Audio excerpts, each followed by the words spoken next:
for a rivalry. It's Phoenix Rising and New Mexico United on a Saturday. Coming up at 6 p.m., 7 p.m. over in New Mexico. A little bit of an earlier start back in Phoenix. Kevin Cardez joined by Sammy O'Brien. Sammy, this is the derby for Phoenix. Yeah, absolutely it is. And this has been a struggling Phoenix team. They've been beat up. They've been through it all. They've been through the ringer this season. Still only just the one win. One win really since going all the way back to October 12th of 2024, which was a 1-0 win over Oakland. Yeah, Phoenix still searching for the win. They've scored the goals, which they feel like they lacked last year. They had one of the least productive offenses in the entire USL Championship in 2024. In 2025, they've become one of the most productive offenses, but suddenly, Sammy, they have one of the least productive defenses. Where does that stem from, and how do they fix it? It stems from, it's from injuries, and it gets really backed up really quickly. You had academy kids coming in like Jameson Pig, that's more on the midfield. But on the defensive side, Braxton Montgomery, the local Arizona native, an 18-year-old, this will be his 9th consecutive start for the club, kind of also looming with a pro contract. Montgomery's committed to play at Northern Illinois, and he's slated to leave in just a few weeks, so pressure's kind of building up whether or not the team is going to look to give him a professional contract or not. Braxton Montgomery, just one of the many defenders. They've only ever repeated a back line one time. That'll once again continue today. We'll go over the lineups a little bit later on in this Phoenix Rising Radio pregame show, brought to you on Phoenix Rising's X and Facebook pages this afternoon. Sammy, off of a 4-1 loss to Houston Dynamo in the round of 32 for the U.S. Open Cup, it looks more deflating, though, on paper than what it really was. What happened on Wednesday? I mean, you're playing an MLS side. You hosted an MLS side for the first time in, I believe, 10-plus years in almost the entire existence of the club. But nonetheless, Rising, they played well. They took Dynamo into extra time. The Dynamo eventually they scored one in extra time in the 99th, and then two more came in the 112th and 115th. And again, the Rising very deflated, and they played very, very well against an MLS side. But in the end, they just ran out of steam, did not have the depth. Ran out of steam. Now trying to find a way to get that back. They bring in, just a week ago, number 51. It's Axel Asenge. He's a center back on loan from LA Galaxy, 6'1", 163 pounds. He comes from Cameroon. He joined the team, trained with them for just 48 hours before being put into the mix with Phoenix. Played that one game before Colorado Springs Switchbacks. They got a draw, just 1-1 there. Almost managed to net a winner at the very, very end before a red card set the keeper off in Colorado, and suddenly it stayed level. Phoenix has 4 results of their last 7. Some would say that's enough, but when you take into account that one of those, Sammy, is an Open Cup draw that turned into a shootout victory against Tulsa on the road over in a high school track and field stadium on Wednesday just a month ago, is it enough? Is one win all season against San Antonio FC back on April 6th? That was a Sunday matinee game, the first national TV broadcast of the year for the USL Championship. A landmark victory. Since then, they've been blanked. 3 draws, 3 losses. Where do they improve? It kind of just comes from all starts. It starts really at the back line. As we said, the offense, huge 180 flip from last season, coming into becoming one of the most productive offenses in the championship. And the defense, they've been really the most banged up part. As we said, 18-year-old Braxton Montgomery in there, and have really not started a steady back line. So it's just stemming from there and being healthy, and hopefully Asenge can give them a little bit of that boost that they've been needing. Asenge looking to provide a little bit of help. Potmar Boy, the captain usually of Phoenix, he's out due to injury, and we'll see when he comes back. They slated about a 4-week absence on the way for the Senegalese center back, one of the best in the entire championship, if not the best, and his countryman Mohamed Traore, also from Senegal.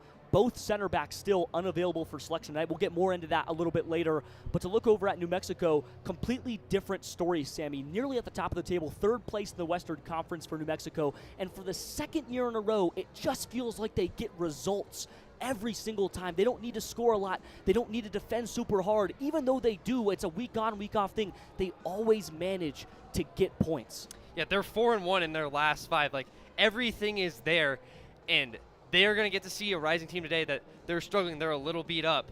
So can they provide another result again against a team who really needs a result, who really needs 3 points? Rising again with only just the 1 win, just the 1 3-point result on the season. But again, that Western Conference is still so tight. The Rising are just a few points out of one of those top spots. So it really just comes down into the margins and just little bits of the game. Last 5 for New Mexico United, a 1-0 victory back in March over Miami FC. On April 12th, a 1-0 victory over North Carolina FC, who have been absolutely torching over in the Eastern Conference. A 2-2 draw in the Open Cup that saw them get knocked out in the shootout to El Paso Locomotive. More on that in a little bit. New Mexico United then takes a 1-0 victory over Monterey Bay, a 2-0 victory in the USL Jägermeister Cup against the defending USL League One champions and Union Omaha, and then a crushing defeat, Sammy, 3-0. New Mexico United fell to El Paso Locomotive last week. It was an absolute battering for El Paso. Yeah, it was, and that's an interesting one because early on in the season we saw Rising travel to El Paso, and that was arguably one of the games of the year, probably the goal of the year from Mo Traore, a 4-4 draw. And it's just, you think it's interesting because New Mexico, again, one of the top teams in the West, and Rising had a 4-4 draw with El Paso, so it's really just, you think you know something and then you don't. Like, it's just looking at both sides, it's just a mixture of everything. For Phoenix, this is a team that sort of lived on the bubble in 2024. We didn't know where they would slot in. There was a chance all the way down near the end when they were battling for the bubble that they could bounce all the way up to the 4th seed and host a home playoff game. It didn't end up coming true. They slid back to the bottom of the table and managed to sneak in at the very end into the 8th seed for the playoffs. It looks to be another one of those years, not just for Phoenix, but for the Western Conference in general. Absolutely packed at the top. 17 points for San Antonio, 16 for Monterey Bay, 15 for El Paso, New Mexico, and 12, 11, and 10 respectively for Tulsa, Las Vegas, and Orange County. Everybody else within 2 points of each other. 9 for Sacramento, 8 for Oakland, and 7 split between Colorado, Lexington, and Phoenix. This is a season that is far from decided, but slowly but surely, as we hit match day number 9 in the USL Championship for Phoenix Rising, gets a little closer to being just out of reach for something that they want that's special. We'll be back for lineups, a little bit of tactical talk for New Mexico United and Phoenix Rising, and everything else that'll come later tonight. Kickoff at 7, back in a moment on the Phoenix Rising Radio Network. Zuzuchukwu's in. Arteaga! You're listening to Rising Radio, home of the 2023 USL Champions. Bliss and a burst of red smoke. Phoenix Rising, our home. Welcome to 38th and Washington. Stick around for more as our broadcast continues.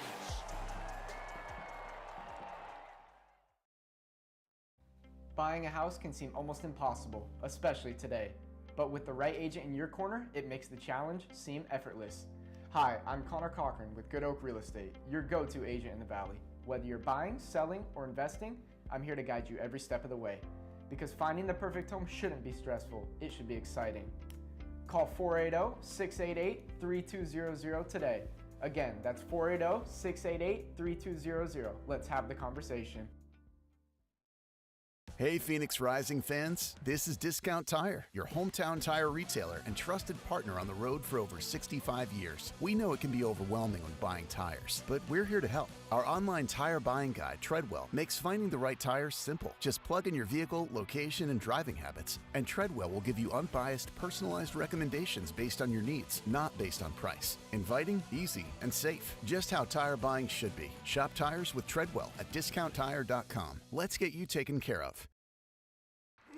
Join in on the Sports Zoo on your ride home from work with Dave Rooster Bierstein. Join Rooster as he lays down what's happening around sports and makes it clear what's on his mind. Oh my. Catch the day's craziest stories and some of the latest numbers from the sports books across the valley. The Sports Zoo with Dave Rooster Bierstein. Yeah, I think that's kind of a wild option. Weekdays 5 to 6 p.m. on KDUS AM 1060 and on the KDUS 1060 app. Each day at work just dragging on. Get your sports fix on the lunch break. Join Chris Schubert and producer Evan live as they give their local perspective on the world of sports. Baseball, football, and basketball. Everything has a home on their plate. It's the lunch break with Chris Schubert, live Monday through Friday, 11 a.m. to 1 p.m. on KDUS AM 1060, on the KDUS 1060 app, and KDUS 1060 on YouTube. Attention all clones. The Jim Rome Show is here for you every day here on KDUS AM 1060. Lots to get done. Welcome to the program. Listen in as Rome dives into the biggest sports headlines of the day. From final scores, player contracts and trades, team prospects, and even a spicy take or two. The Jim Rome Show, 1 to 4 p.m. every weekday here on KDUS AM 1060. That's the trick. Online at KDUS1060.com and on the KDUS 1060 app.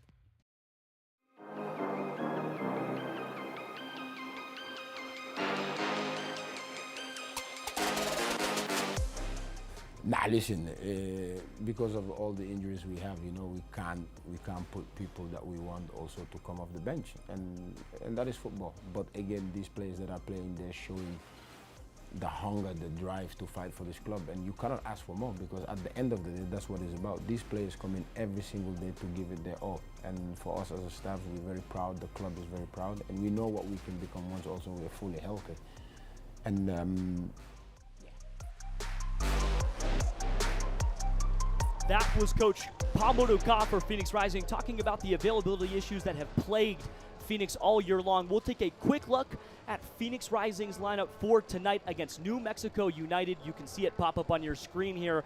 We're looking at Rakowski as the man in the middle of the net. Braxton Montgomery, the 18-year-old, back off the left. Colin Smith as your right back. Carl Fred Saint and Axel Asenge, your center back duo tonight. Jamison Ping rejoins the midfield. The academy kid turned professional for Phoenix, the second ever in club history. JP Skiers through the middle and Noble Akello on the right. Damian Rivera and Hope Avayevu, your wingers for tonight. Avayevu stepping back up as a winger, not dropping back into the midfield. And Remy Cabral returns to lead his line in Phoenix after serving a red card suspension in the U.S. Open Cup just a few days ago. Sammy, your player to watch tonight, it's Hope Avayevu. Yeah, Hope Avayevu has been probably the most consistent midfielder this year for this Rising team. He also has a 70% ground win rate, so it's just comfortable when he has possession, when he's getting touches, and it's good for the offense, and he has been one of the leaders in setting up points and goals for the team. Moving right over, New Mexico United. The main rival for Phoenix Rising, their lineup now up on the screen. In goal, it's Alex Tambakis. A back line with Chris Gloucester, Talon Maples, Zico Bailey, and Kalen Ryden. Through the middle, we have Usman Jabang, Marlon Vargas, my apologies, Thomas Among, Luis Fernando, and Mukwel Akale leading the line in a tandem tonight for New Mexico. Your player to watch, though, Sammy, it's Talon Maples. Yeah, Talon Maples wearing the captain band tonight. He's one of the center back. He's very athletic, and he's going to make up for the injured Greg Hurst, who's their leading scorer and arguably their best player. New Mexico dealing with now a little bit of the issue that Phoenix has. Greg Hurst leads the team in scoring for New Mexico, has 3 goals. Now 79 appearances across 4 seasons for Greg Hurst, one of the greatest players to play for the badge over here on the road for New Mexico. Scored 13 goals last season. Like I said, 3 already. Through 5 in 2025. He'll miss tonight. They'll have to make it up with the likes of Mukwel Akali, who will step up and try to supplement the goal scoring that they feel that they'll lose without Greg Hurst. On the other side of things, a bench for Phoenix Rising made up of Tristan Henry, the backup goalkeeper, Alejandro Araneta, the backup center back, Ryan Flood rejoining the active roster. He was available for selection, and he did play the end of the game in the U.S. Open Cup against Houston Dynamo a few days ago. We'll see how far he can go. Joel Margarita rejoins the team as well after missing the previous game for injury. Isan Sako, Emi Quaisho, Darius Johnson, and Darius Formella, all the other 4 that round out the bench. No academy kids tonight, mostly littered with guys who played way too many minutes over the last 2 or 3 games for the bench over in New Mexico. It's Chris Shakes, Will Seymour, Jackson Dubois, Gideon Zalalam, Thomas Pondeka, Joss Sace, Mackenzie Gaines, and Derek Lozano, all led by their head coach, Dennis Sanchez. Sammy, how important would it be for Phoenix to get 3 points tonight? I mean, it would be massive. We talked about it already. It was talked about on Wednesday as well a lot. Like, it feels like it's right there. It's just, when is it going to come? Can it come tonight shorthanded? Especially also, we're looking at Joel Margarita. He's back on the bench. We don't know how much availability does he really have. Does he have 40 minutes in him? Does he have 10, 15? We don't really know. And Joel Margarita been obviously the best player for this Phoenix Rising Red this season, arguably even, as you like to say, one of the best to ever don the Rising Red. Jurl, so important for this Phoenix team. We've seen what they've looked like without him, and they'll have to brace at least a month later on in the season, but it's coming very quickly when he has to go and play for Curacao and his national team in Gold Cup qualifiers as well as World Cup qualifiers. Lots of soccer for him to be played over the summer, and some of it won't be with Phoenix. They'll have to fill those holes. Isan Nino Sako will be the backup number 9. He's been starting a lot recently as a winger. We'll see when he comes in. He played a very long shift, Sammy. You saw his penalty in real time when he drew the foul in the box, took a hard spill on the grass. Was that the biggest moment of the game for Phoenix? I think so. That did lead to their only goal, and that was right at the end of the first half in stoppage time. It was right kind of when they needed something.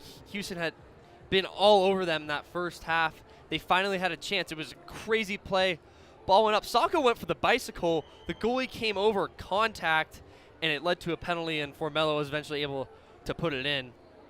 Formella, ice cold from the spot. He's had vast experience in big games. He's played in Champions League football over in Europe when he played across the sea. Now he comes over for Phoenix Rising and has been an impact player his entire time all the way through. Has played a lot this season, as has the rest of the bench.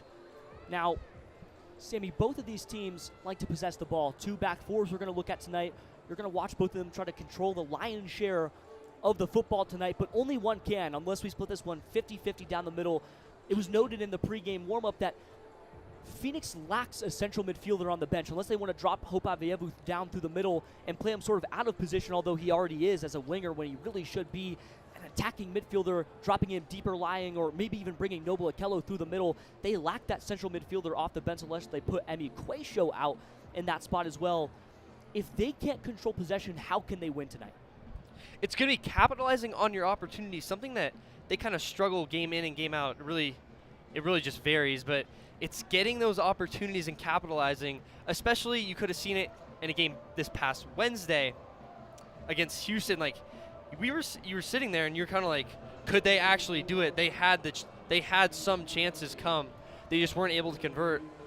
Also, last weekend when they almost got the winner in stoppage time, but ultimately ended in the draw. Well, we'll wrap this one up just about 10 minutes away from first kick. We'll come back with a little bit of history of the matchup in one of the most fierce rivalries in the 15th all-time meeting between Phoenix Rising and New Mexico United. It's all here all night long on the Phoenix Rising Radio Network as well as the Phoenix Rising X and Facebook pages. Back in just a moment to finish up the pregame warm-up. Uzuchukwu's in. Arteaga! You're listening to Rising Radio, home of the 2023 USL champions.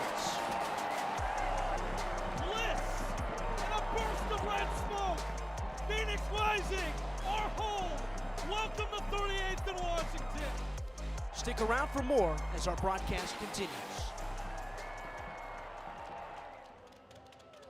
Buying a house can seem almost impossible, especially today.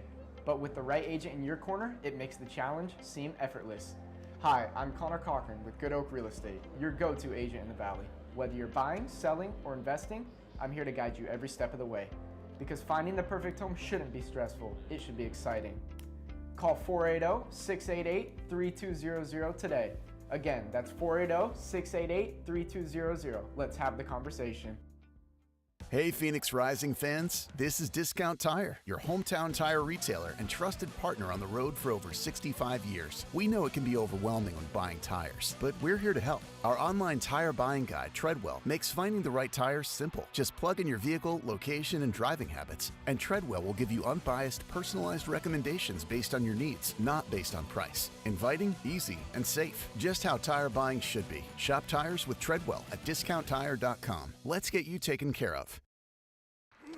Join in on the Sports Zoo on your ride home from work with Dave Rooster Bierstein. Join Rooster as he lays down what's happening around sports and makes it clear what's on his mind. Oh my. Catch the day's craziest stories and some of the latest numbers from the sports books across the valley.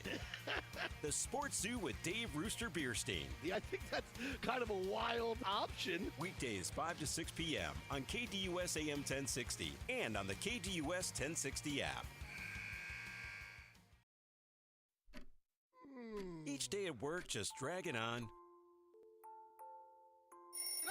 Get your sports fix on the lunch break. Join Chris Schubert and producer Evan live as they give their local perspective on the world of sports. Baseball, football, and basketball. Everything has a home on their plate.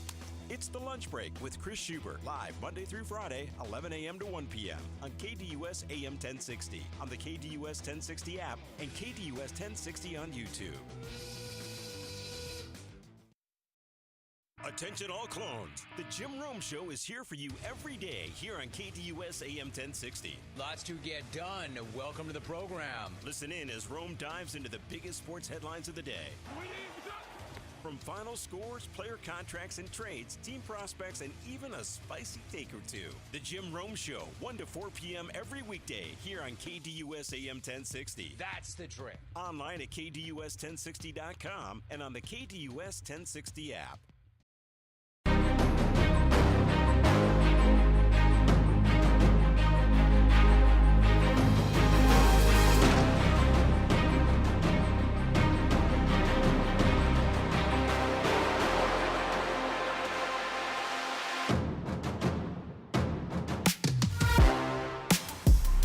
Back for the final stretch of the pregame warm-up show on the Phoenix Rising Radio Network. It's New Mexico United taking on Phoenix Rising FC at home in front of a fairly large crowd that is slowly but surely growing in numbers. The flags are out in a wave for this rivalry matchup. Sammy O'Brien, 15th all-time meeting between the sides. Phoenix leads the series with 6 wins, 5 losses, and 3 draws total. They control this rivalry.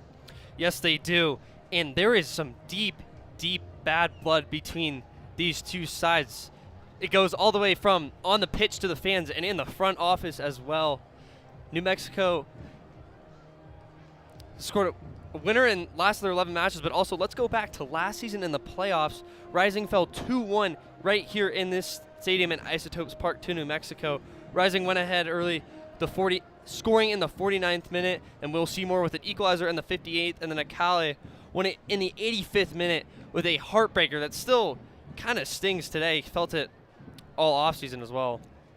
Makwela Akale put in one of the most fantastic goals that New Mexico saw all of last year, and they won a lot in 2024. A much more successful season, all things considered, than Phoenix Rising. Rising looking to get back ahead of things, and they do so with a title and a star above their crest, something they like to remind New Mexico of as often as they can. Now it's all up to Phoenix to finally snuff out what is a slow start, Sammy. How do they stop this slide? And if they win tonight, what can it ignite? So we talked about this all season. Rising have had issues, especially early on in the season, conceding early. They got better at that. They conceded in the 16th on Wednesday against Houston. So it's really conceding early, but it's also getting out and scoring early first, because you need that momentum. When the Rising, they've gotten behind, they lose momentum. It takes them too long to get back. You see it, they get equalizers late, and it's just too late, and then you come home with just the 1 point. Phoenix needing to fight through adversity, regardless of who's on the lineup. New Mexico trying to get back on track. A devastating loss, 3-0 to El Paso Locomotive, trying to get back in the winning of things. For you, 2 players to highlight. One for Phoenix, one for New Mexico. Who do you take from each side? So from Phoenix, I want to highlight Asenge, the new guy on the block again. Signed earlier in the week, was there with just 48 hours before he suited up for his first game. And then also for New Mexico, it's Makwela Akale. Makwela, the villain for Phoenix Rising in the playoffs. Potmar Boy, who won't play tonight, stayed on the pitch, on the ground in a heap for at least 5 minutes after the whistle sounded. Passion does not describe what last groups had.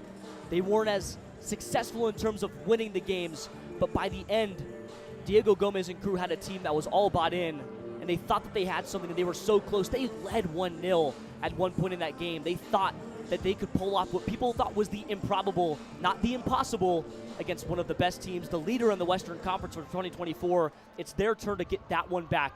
We'll be back in just a moment with the game. First kick at 7 p.m. It's Phoenix Rising, New Mexico United at home, taking on Phoenix Rising. We'll be back from the Phoenix Rising Radio Network. Kevin Cardez, Sammy O'Brien, the game all night long. Suzuchuku's in. Arteaga! You're listening to Rising Radio, home of the 2023 USL champions. Bliss and a burst of red smoke. Phoenix Rising, our home. Welcome to 38th and Washington. Stick around for more as our broadcast continues. Buying a house can seem almost impossible, especially today. But with the right agent in your corner, it makes the challenge seem effortless. Hi, I'm Connor Cochran with Good Oak Real Estate, your go-to agent in the Valley. Whether you're buying, selling, or investing, I'm here to guide you every step of the way. Because finding the perfect home shouldn't be stressful, it should be exciting. Call 480-688-3200 today. Again, that's 480-688-3200. Let's have the conversation.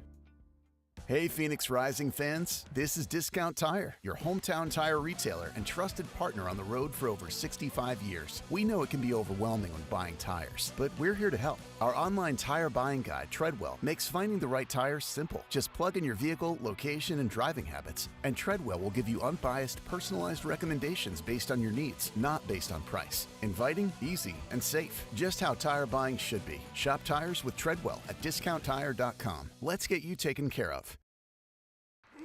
Join in on the Sports Zoo on your ride home from work with Dave Rooster Bierstein. Join Rooster as he lays down what's happening around sports and makes it clear what's on his mind. Oh my. Catch the day's craziest stories and some of the latest numbers from the sports books across the valley. The Sports Zoo with Dave Rooster Bierstein. Yeah, I think that's kind of a wild option. Weekdays 5 to 6 p.m. on KDUS AM 1060 and on the KDUS 1060 app. Each day at work just dragging on. Get your sports fix on the lunch break. Join Chris Schubert and producer Evan live as they give their local perspective on the world of sports. Baseball, football, and basketball. Everything has a home on their plate.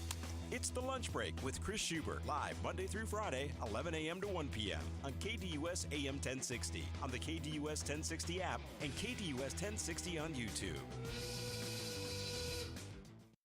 Attention all clones. The Jim Rome Show is here for you every day here on KDUS AM 1060. Lots to get done. Welcome to the program. Listen in as Rome dives into the biggest sports headlines of the day. From final scores, player contracts and trades, team prospects, and even a spicy take or two. The Jim Rome Show, 1 to 4 p.m. every weekday here on KDUS AM 1060. That's the trick. Online at KDUS1060.com and on the KDUS 1060 app. James Out West, your home for sports down here in the desert. Join James and Pat the Stat Guy as they recap the weekend and dive deep into the numbers for the NFL, NBA, college sports, and more. That's 5 seasons of 1,200 yards. Player stats, team numbers, and contracts are just the start of the discussion for James and Pat. He started 815 career games. He threw 749 complete games. There's no hiding when it comes to stats. It's James Out West every Monday night from 7 to 8 p.m. right here on KDUS AM 1060 and on the KDUS 1060 app. The lunch break. The tough conversation that this team, I still think, has to have is what are they going to do with the front office? James Jones' contract is up at the end of June. I don't think we can live in a world where we just let that contract expire and then make a change. And I sit here today to tell you that while I agree with the decision that was made by the Phoenix Suns, it cannot stop there. The lunch break, heard from 11 to 1 here on KDUS AM 1060 and the KDUS AM 1060 app. Hey, hon, what you doing with your phone? Taking pictures? No, I'm asking it questions. Like what? Hey, Bobo, do flowers have best friends? I'm sorry. I'm afraid I don't know that. Hey, follow me. I want to show you something. Look, flowers do have best friends. Whoa.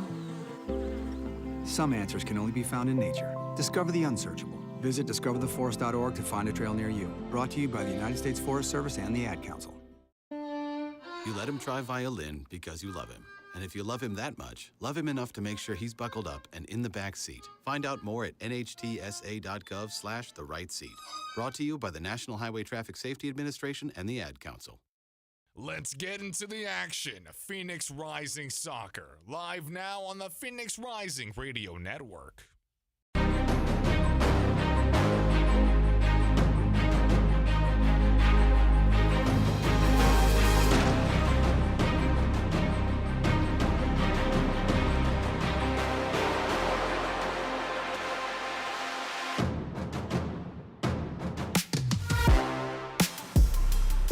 cool 72-degree night in Albuquerque, New Mexico, and it's only going to get colder. Phoenix Rising takes on their biggest rivalry and their 15th all-time meeting with New Mexico United on the road.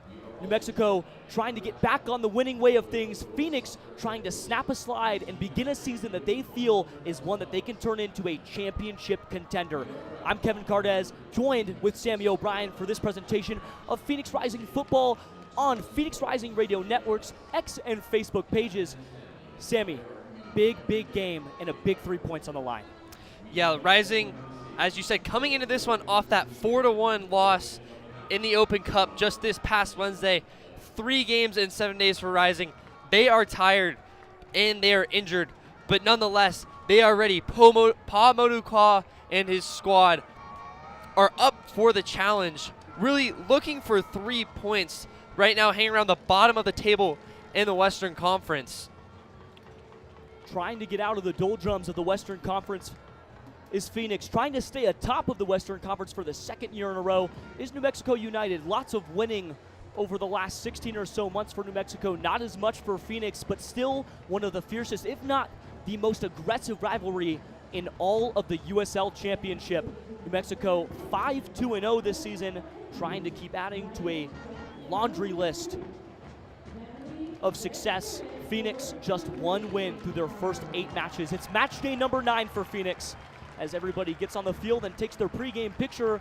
Starting 11s glance out onto the pitch. Fairly large crowd today, Sammy, for New Mexico. Yeah, this is a team, as we said, they're atop the table looking to stay there, and their fans know that. Their fans are excited. Flags are waving. It is a gorgeous Saturday evening here in Albuquerque. 4 draws for Phoenix. They drew in their last championship play match against Colorado Switchbacks. Once again on the road, it was 1-1. They almost netted what would have been an impressive winner. Remy Cabral, the victim of a red card off of an out-of-the-box handball for the goalkeeper over in Colorado. Wiedner Field saved from what would have been last-minute tragedy and what were legitimately the dying moments of the match, just seconds away from the whistle. They escaped with just a point. Phoenix thought that they had a game in hand. Slowly, both starting 11s break out into their formations on the field. New Mexico breaks the huddle. Phoenix traipses around. Rakowski heads back to tend the net on the far side of the pitch from us. Near touchline, it's New Mexico headed away from their supporter section initially. It looks like Phoenix will take the first kick of the football tonight. It's Hope Avayevu in the center circle, and he will lead the line, it looks like. Lineup graphics came out this afternoon with Avayevu as the number 9 for Phoenix. We'll see how long that lasts. Avayevu, white wrap taped around his wrist, sends it back for Carl Fred Saint, and we're off and running in the first minute. Saint, a long ball up and over the top, straight to the waiting feet of Gloucester. Gloucester heads it down, nodded along forward. Nobody can bring it down. Still, Noble Okello puts a left foot to it, all the way over for Remy Cabral, who manages to maintain possession, sends it back to Noble Okello, just 30 yards out from the box. Here comes a cross on the way from Cabral, taken to ground. It looks like no foul called. A goal kick immediately for New Mexico, and already some contact on the grass. Yeah, Phoenix already getting off to the right idea. Had that one from Cabral right near the 18-yard box, but again, good defense from New Mexico to force the goal kick. It'll be Alex Tambakis. He'll slowly roll the ball out, and New Mexico is going to try to play and build out from the back, as a lot of championship clubs have tried to do this year. A long ball open over to the right side touchline, nowhere near anybody, just dribbles right out of bounds, and here comes a near side throw in for Braxton Montgomery. Taken to ground is J.P. Skierce in New Mexico. No foul called. Here they come on the run. It's a call over through to the top of the box for Varga. Shot on the net, nothing there. Noble Okello managed to maintain possession and drags all the way out to the near side touchline. A throw in for Phoenix awarded. It's Hope Avayevu who wins the near side throw in. Out comes Colin Smith. He'll be the one to take the throw. Immediately some quick action, and it was Luis Fernando who made that run into the top of the box. Almost gave Rakowski some early work. He had more than a handful of saves last afternoon on the Wednesday game against Houston Dynamo. Hope, near side touchline, serves for Cabral, who tries to cross into the box. It's snuffed away. New Mexico gets back in a hurry. And it looks like a throw-in or a corner on the way here for Phoenix. Hope Avayevu to take. He'll slowly walk this one over to the near side touchline. Looks like that'll be Eric Kruger. Center referee tonight, it's Ekaterina Koroleva. Head assistant, Zach McCorder. Eric Kruger, your third official, and the fourth official is going to be James Morgan. Early opportunity for Rising here in just the 3rd minute with a set piece from the corner. Can they capitalize? Hope Avievu serves into the back post. It's a header over the top of the crossbar. He found the waiting head of J.P. Skierce. He's been what they call the target. He was the target over in Union Omaha. Comes over to Phoenix, the Nogales native, Arizona boy. That one finds just the top of the crown of his head. Header goes right over the crossbar. Still 0-0, 3rd minute. And that was a good opportunity. That was as pretty good as you can get it in there for J.P. Skierce. Just sends it a bit too high. Timbaka sends a long ball over the top. The Greek goalkeeper headed down by Colin Smith. Sent back with the right foot of Noble Akelu. Colin Smith hounded by Vargas. It's one in the near side of the box. Here comes a cross on the way from New Mexico. Shielded away there by Asenge. More early work for Phoenix. That was Among there for New Mexico. And again, now it flips. Early opportunity for New Mexico. And this is where Rising have really struggled this season with set pieces and conceding early. They have improved upon it in the recent weeks. Laquele Akali, the near man, corner taken close. Sent over to the top of the box as a poorly played pass. All the way back go the center back duo of New Mexico. Long ball open over back to the top of the box. Phoenix on their back heel. Hope Avievu served into the center of the box, headed away there by J.P. Skierce. Center of the park, can't quite get it. Braxton Montgomery loses the ball and throws Jamison Ping. Another crossing coming from New Mexico. More quick, fast play. Akale plays all the way back for his defenseman. More choppy play there. Sent out for a deep throw-in for New Mexico. Carl Fred Saint there to clean it up. And that's another thing to keep an eye on tonight is that left side with the 2 academy kids. Jamison Pig, the 17-year-old, first ever professional contract signed by an academy player in franchise history. And just behind him, the 18-year-old from Horizon High School, locally, Braxton Montgomery. Kalen Ryden back behind his own timeline. Little center back to center back play here. Ryden manages to play it all the way back for the Greek goalkeeper Timbakis, and Timbakis motions his team forward. That back four shape standing prominent here. Both strikers tucked in deep for New Mexico. More back and forth play here between Talon Maples and Ryder. A foul deep by J.P. Skierce. Looks like he fouled Bailey there. United get another one foul. Here comes a free kick in their own half. The ball gets thrown into play on accident by a ball boy, so Timbakis will send that one out. 6 minutes, still 0-0.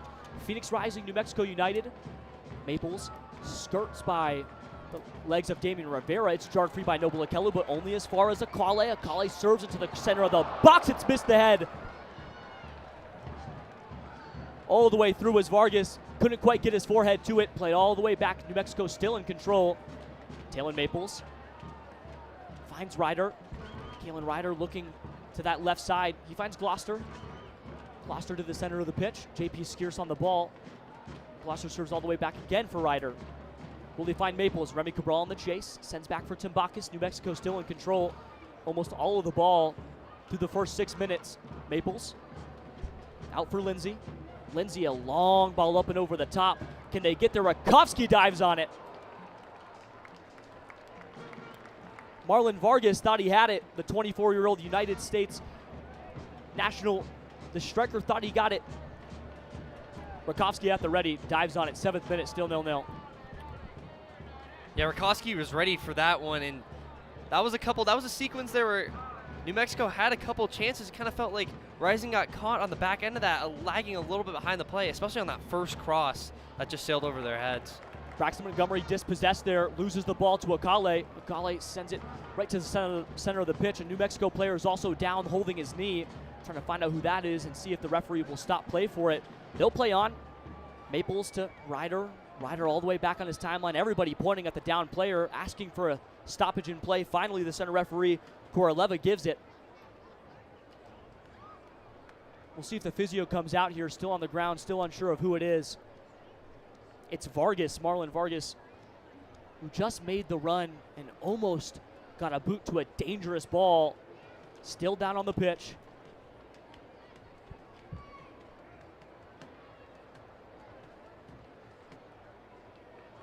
The Bakersfield, California native, out on loan from Colorado Rapids 2. He gets up and everything seems to be okay. No physio needed. And a quick restart sends the ball all the way back to Tambakis, who sends it out for Maples and is quickly hounded by Damian Rivera. The two strikers for Phoenix quickly pressing the wingers up as well. Remy Cabral pushes the ball away from Ryder back to Tambakis, and now more on their back heel play from New Mexico. A poor pass played back for the likes of looked like Talon Maples, and another near side throw-in, far side throw-in, my apologies, won by Maples. Remy Cabral was in the area, thought that the ball went off Maples, instead sends it all the way back over for big number 3. That's Gloucester. Noble Okello in his face, chooses to send back all the way for Ryder. More static play, stuck in their own half. New Mexico, they had a little bit of fluid play. They've lost it. All the way back out for Lindsay. Lindsay plays it on the far side touchline for Jabong. Jabong all the way up over the top for Fernandez. Fernandez has a good touch off his right foot. Back out for Akale. It's off the left shoulder of Colin Smith. Booted back out. Controlled quickly there by JP Skiers. Noble Okello manages to find the ball, and Colin Smith on the near side touchline. He'll have a little run now. Some attacking space played for Noble Okello. Noble Okello trying to find the overlapping run of Remy Cabral. Snuffed out. Ryden's there. Kalen Ryden sends it back over, and the ball skitters all the way to the awaiting hands of Patrick Rakowski. Phoenix trying to settle the play. Jamison Ping on the far side touchline. Can't quite get free. A foul quickly called, and trying to play quickly. Snuffed out there by Cora Levis. Center referee says no more. And he'll play it all the way back for Asenge. Still 0-0, 10th minute. New Mexico really has been hounding the possession like we talked about in the pregame warm-up. Both teams really like to hold the ball and play their own pace of soccer in Mexico, all the way up to 72% on possession so far this evening.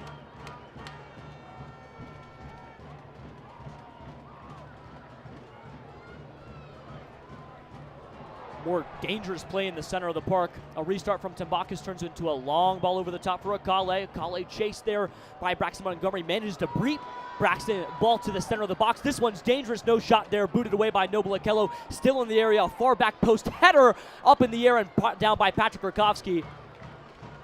More almost danger for New Mexico, but they can't quite strike. Phoenix Rising manages to maintain the ball, and they'll try to slow this one down. Just 27% of possession, but they have the only shot in the match, says Opta. Rakowski plays it over for Okello, who manages to move it back for Saint. Saint, a long ball up and over, finding Okello on the near side touchline, chested down and sent to his right foot, push back for Colin Smith. Colin Smith sends back again for Asenge. Asenge in the center of the park, tries to find a line-breaking ball, can't quite get there. Carl Fred Saint back on there with the left foot, tries to make a line-skipping pass of his own. He'll find Jamison Ping, who finds the center of the park and almost gets fouled, but loses the ball again. There's Vargas. Vargas moves back for Taylor Maples, and New Mexico back in control. Jarred free there. Here comes Hope Avayevu, wins a duel on the ground, moves it out for Damian Rivera off his left foot, trying to find the numbers, can't quite get there. Remy Cabral moves out to the right. Damian Rivera moves back for Jamison Ping, who has to watch the ball trail all the way back to JP Skiers now in Braxton Montgomery's boots. Jamison Ping finally serves back for Saint. Back over their own timeline. They had a chance to break, couldn't quite get there. Phoenix trying to reset the possession. You see Noble Okello move back as a right back in possession. Colin Smith playing up as a winger now.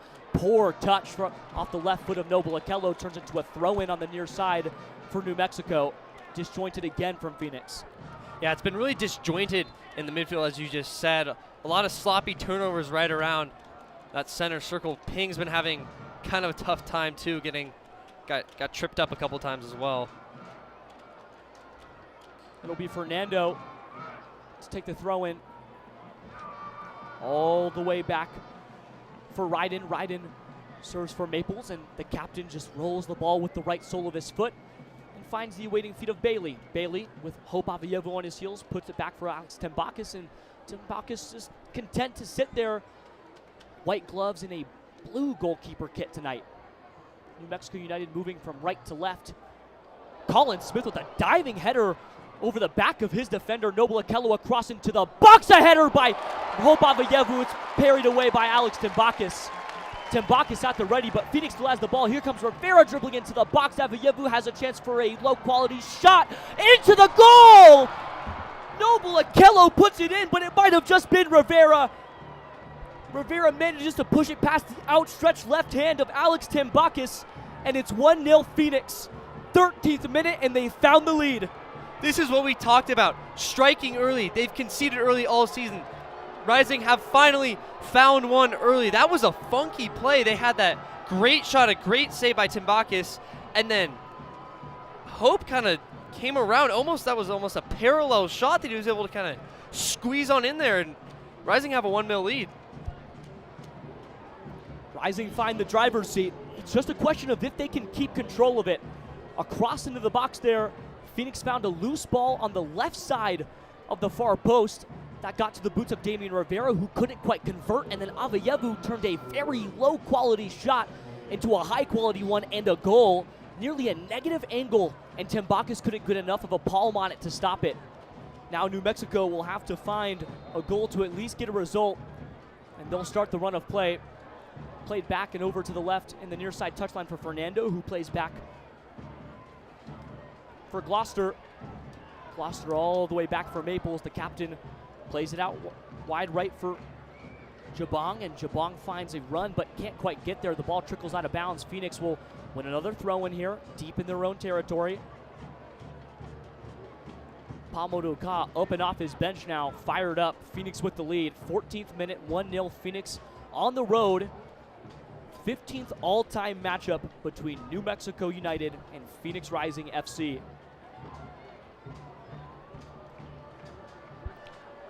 Ball played over the top, all the way back for Ryden, who serves a dangerous pass back for Tembakis, finds it in his own box. And more settled play for New Mexico United.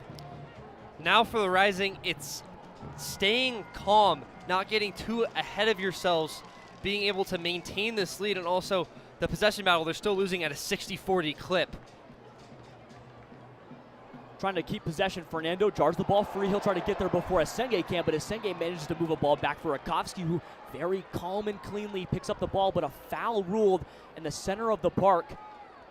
It looks like it might have been Thomas Among, the Cameroon national 27-year-old central midfielder, who took the brute force of that one. A quick chat coming over here from the center referee, Koroleva. Perhaps to settle this one down before it gets too out of control. In a rivalry game, you have to make sure that tempers stay under somewhat control. That was a weird play. There was a lot of contact, and I was surprised there wasn't a whistle sooner. That whistle came late, about 2 passes later. Well, advantage was played there, so the referees decided that the ball should go back to United, and back it goes, all the way in their own box. Ryden plays back for Tembakis, who serves all the way out for Lindsay. Lindsay tries to beat his man, finds a line-splitting ball, and Among plays a backheel pass all the way out for Lindsay again. Lindsay into the center of the park, drifting forward with tons of attacking space. Tries to find a pass, but Asenge is there to snuff it out. Turns back on his own heels, and Rakovsky, under a lot of pressure, plays back to Asenge in his own box again. 18-yard box with a lot of traffic. Asenge manages to move past into some more attacking space. A long overlapping run there, potentially from Damian Rivera. Didn't completely release. The ball up and over the top of everybody's heads, including the ball boys in a bright pink uniform tonight. Ball played from Tembakis all the way back for Ryden. Maples. Ryden again. Ryden off his left foot. Nudges forward, and Remy Cabral shuts off the lane, trying to find again this front three pressing extremely hard for Phoenix. Avayevu all the way back in the face of Tembakis, who manages to find Lindsay on the far side touchline again. Calm, cool, collected, and it's all the way back for, who would guess, Taylor Maples again. Maples drifts into the center of the park, finds a little bit of space. Fernando, here comes Avayevu, top of the box, they chart it free. Avayevu, left side of the box, a shot! Nowhere near, tried to find the far post, kind of scuffed it off the back of his heel. No danger there, a shot off target. Tembakis will restart play, still 1-0 Phoenix. That was a great play by Hope, able just to poke it free. Kind of had a run at the goal, but he was by himself. He was so ahead of the play, and kind of, as New Mexico crashed onto him, he had to get rid of it quickly. More dangerous play on the top of the box, but it's jarred free there by Among. Back heel pass to Montgomery, goes out of bounds. Far side throw in for New Mexico, taken by Akale. Akale back in his own half, deep, trying to find some space. He'll get there. Manages to get by 1, 2, and not the third defender, but a foul called there by center referee Katarina Koroleva again. Still no cautions out of the pocket so far. Played back for Ryden, but restart was a little too quick there. We're going to try this one again. And it looks like Chris Gloucester's just going to take it all the way back for Rakowski. Looked like he wanted to take a free shot on the net. Won't quite get there. The 24-year-old right back who's playing off the left tonight.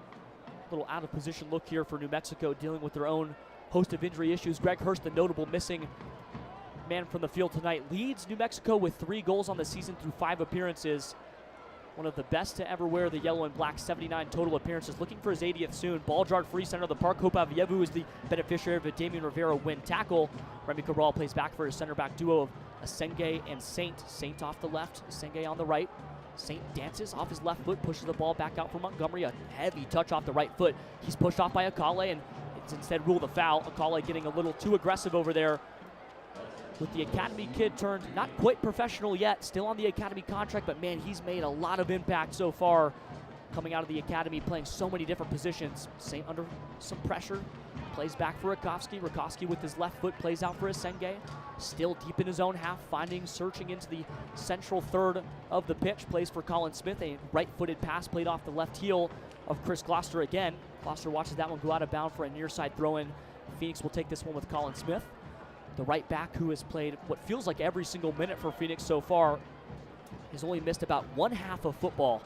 Barely ever comes off the field. Header won by New Mexico. Hope Avievu couldn't get high enough. Noble Okello wins a second, nodded along. Throw in for Noble Okello, tries to go quick, can't quite get there. Near side referee rules that one dead. That's Eric Kruger. Go ahead. Been a lot of sloppy play so far from New Mexico, especially on their own defensive side. We had that one from Hope where he kind of had a run, just had no numbers, and then just there from Damian Rivera, he slid and intercepted that pass very cleanly. Hope Avievu tries to get a cross off, but instead goes off the inside shin of number 19. That's Zico Bailey from the Philippines. You can hear that roar of the New Mexico crowd. They're getting loud as there's a throw-in on the near side touchline deep in the attacking third for Phoenix. A long throw-in on the way from Colin Smith. 2 hands on the ball, overheaded up and into the box, trying to find the head of Remy Cabral. It's headed away by New Mexico. Only as far as the chest of Braxton Montgomery near the timeline. Sends it over for Jamison Ping off the left. Jamison, a little hesitation and a shoulder feint back from Montgomery. The 2 academy kids play off each other. Braxton beats 1. Can't quite beat 2. Booted away there by Maples. Maples sends that one up and over the far side touchline. That one goes out for a throw-in. Phoenix will watch Jamison Ping go all the way out over there. The academy kid turned pro. 2 hands on the ball, another throw-in on the way. Can somebody get free? Waiting for the whistle. Crowd is really rejuvenated and back into that. All they did was play a Get Loud graphic on the scoreboard, and they have been roaring ever since. They had been a rain of boos for the last 6 or 7 minutes, especially on that play where Hope had the interception and the shot. Long ball up and over the top. Colin Smith can't quite get there. Fernando's in the area. Colin Smith pushes off of his chest. A little danger snuffed out there, and perhaps some contact through the back of Colin Smith ruled in favor of Phoenix. There's the foul. Free kick deep in their own defensive half. Phoenix will just watch. Looks like Asenge go over there. He'll pick up the ball from the far side. Ball girl rolled out by 2 hands of Asenge, and Rakowski will say, hey, I'll take this one. Comes out of his box and walks it over to the goal. It's not really a goal kick, but he'll play it as if it was. Everybody ushered forward for Phoenix. 21st minute, still 1-0. Phoenix in the driver's seat on the road. This rivalry game against New Mexico United, trying to find 3 points for just the 2nd time this season. Long ball up and over the top, one there in the center by Ryden. Ryden pushes it only as far as the left foot of Montgomery, who gets it out to Ping, who has a chance to break, and Rivera can't quite get to the long ball. It was sent low, driven by Jamison Ping, but it finds the feet of Tambakis instead of Rivera. Rivera just a step too late. Now, quick restart from New Mexico. A long overlapping ball for Fernando, snuffed out by the chest of Asenge. And Asenge cleaning up all the defensive miscues so far for Phoenix. He's been brilliant tonight, huh, Sammy? Yeah, he has. He's really been holding down that back line. Well, he's been under a lot of pressure. Him and Rakowski as well. Rising, they've just been pushing it still, even with the 1-0 lead.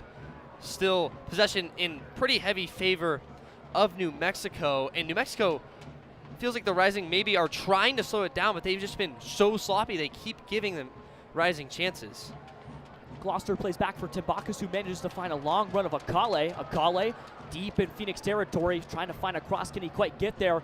Hounded there, gets by one. Can he get by two? Another shot into the top of the box. It's headed away and pushed away by Asenge. Asenge's left foot saves the goal. Rakowski was on the wrong post, but a loose ball turns into a boot away from Asenge. New Mexico still on the prowl. Akale trying to find it, but it's pushed away. Not as far as JP Skierson. Hope Avayevu, who finds the left foot of Damian Rivera, trying to turn and beat his defender. Can't quite get there. Pushed away there. Bailey, and it's a far side throw in. Phoenix will take this one. Almost disaster for Rising. New Mexico knocking on the door. Still 1-0, 23rd minute. What a great moment from Asenge. Welcome to Phoenix with a heroic save there. Rakowski kind of off his line. Asenge flies in, was able to boot that one out. Asenge doing his job brilliantly so far. The 22-year-old center back on loan from LA Galaxy signed his first team contract earlier this year. They think that he can be a pretty special player. Send him over to Phoenix, get some true professional experience in a division a little higher than MLS Next Pro. Timbakis under a little bit of pressure serves out for Maples, and Maples finds Lindsay on the far side touchline. Lindsay moves it away, finds Akale, who finds attacking space in the center of the park. Almost fouled, but they play advantage. Out to the left for Fernando. Fernando left side of the box trying to find the far post. Can't quite get there. Colin Smith in his face. All the way back out for Gloucester, and Gloucester finds Fernando. Fernando finds the top of the box off the back heel of Noble Akello. Cleared away there by Saint. Only as far as Ryden again. Ryden back to the near side touchline. It's Gloucester.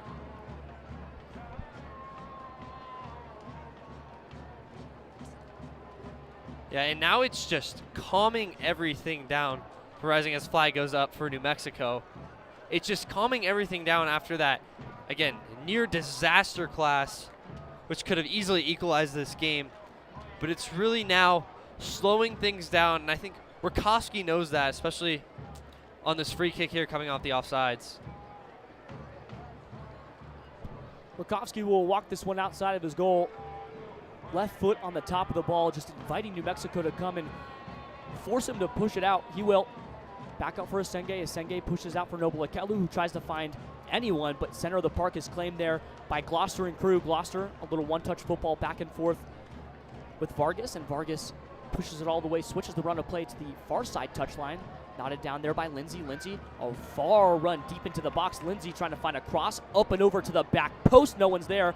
Mexico trying to run and chase it down. They'll get there. Bailey keeps it in play. Bailey, top of the box, makes a shot on goal over the top of the crossbar. More stagnant play turns into sporadic ups and downs for New Mexico. They turned what looked like a standstill opportunity to move it back to the center backs and retry the build into a long shot over the top from their attacking midfielder, Zico Bailey, the 24-year-old from the Philippines. So far quiet, only 7 touches this afternoon. Trying to get a little more involved in the center of the pitch. Header won there by New Mexico, chested down by Maples, and Maples spins in the air to try to keep it in play. He will. Fernando heads back over. Colin Smith in the area, can't quite win it. Alvayevu can't get to it either. Fernando, center of the pitch, playing out of position now. Off his left foot, off his right, dances a little bit and finds Bailey on the near side touchline. Quick feint over the top of the ball, and Bailey sends it all the way over to the far side. Akale with the left foot nods it down, and he'll reset and send it back to the back line. Lindsay, Maples, center of the park. Bailey trying to shake Avayevu free. He will. A line-breaking ball finds Fernando, and he drifts over 20 yards from the box. Noble Akello intercepts the pass and can't quite clear it. Akello back out to Smith, trying to reset the possession. A run and a long ball over the top from Colin Smith. Finds nothing but the awaiting sort of shield off there from Ryden, and Ryden finds Timbakis. Damian Rivera trying to get involved on the press. Instead, it finds the foot of Ryden again. Near side of Gloucester, back and forth between the back line. Phoenix sitting deep in a 4-3, looks to be 3. Avayevu dropped a little deeper in defense. Gloucester, near side touchline. One touch off the left foot, one touch off the right. Gets a little release going. Fernando, slow and steady, trying to beat Noble Akello. 6'6" frame of Akello does enough to shut down Fernando.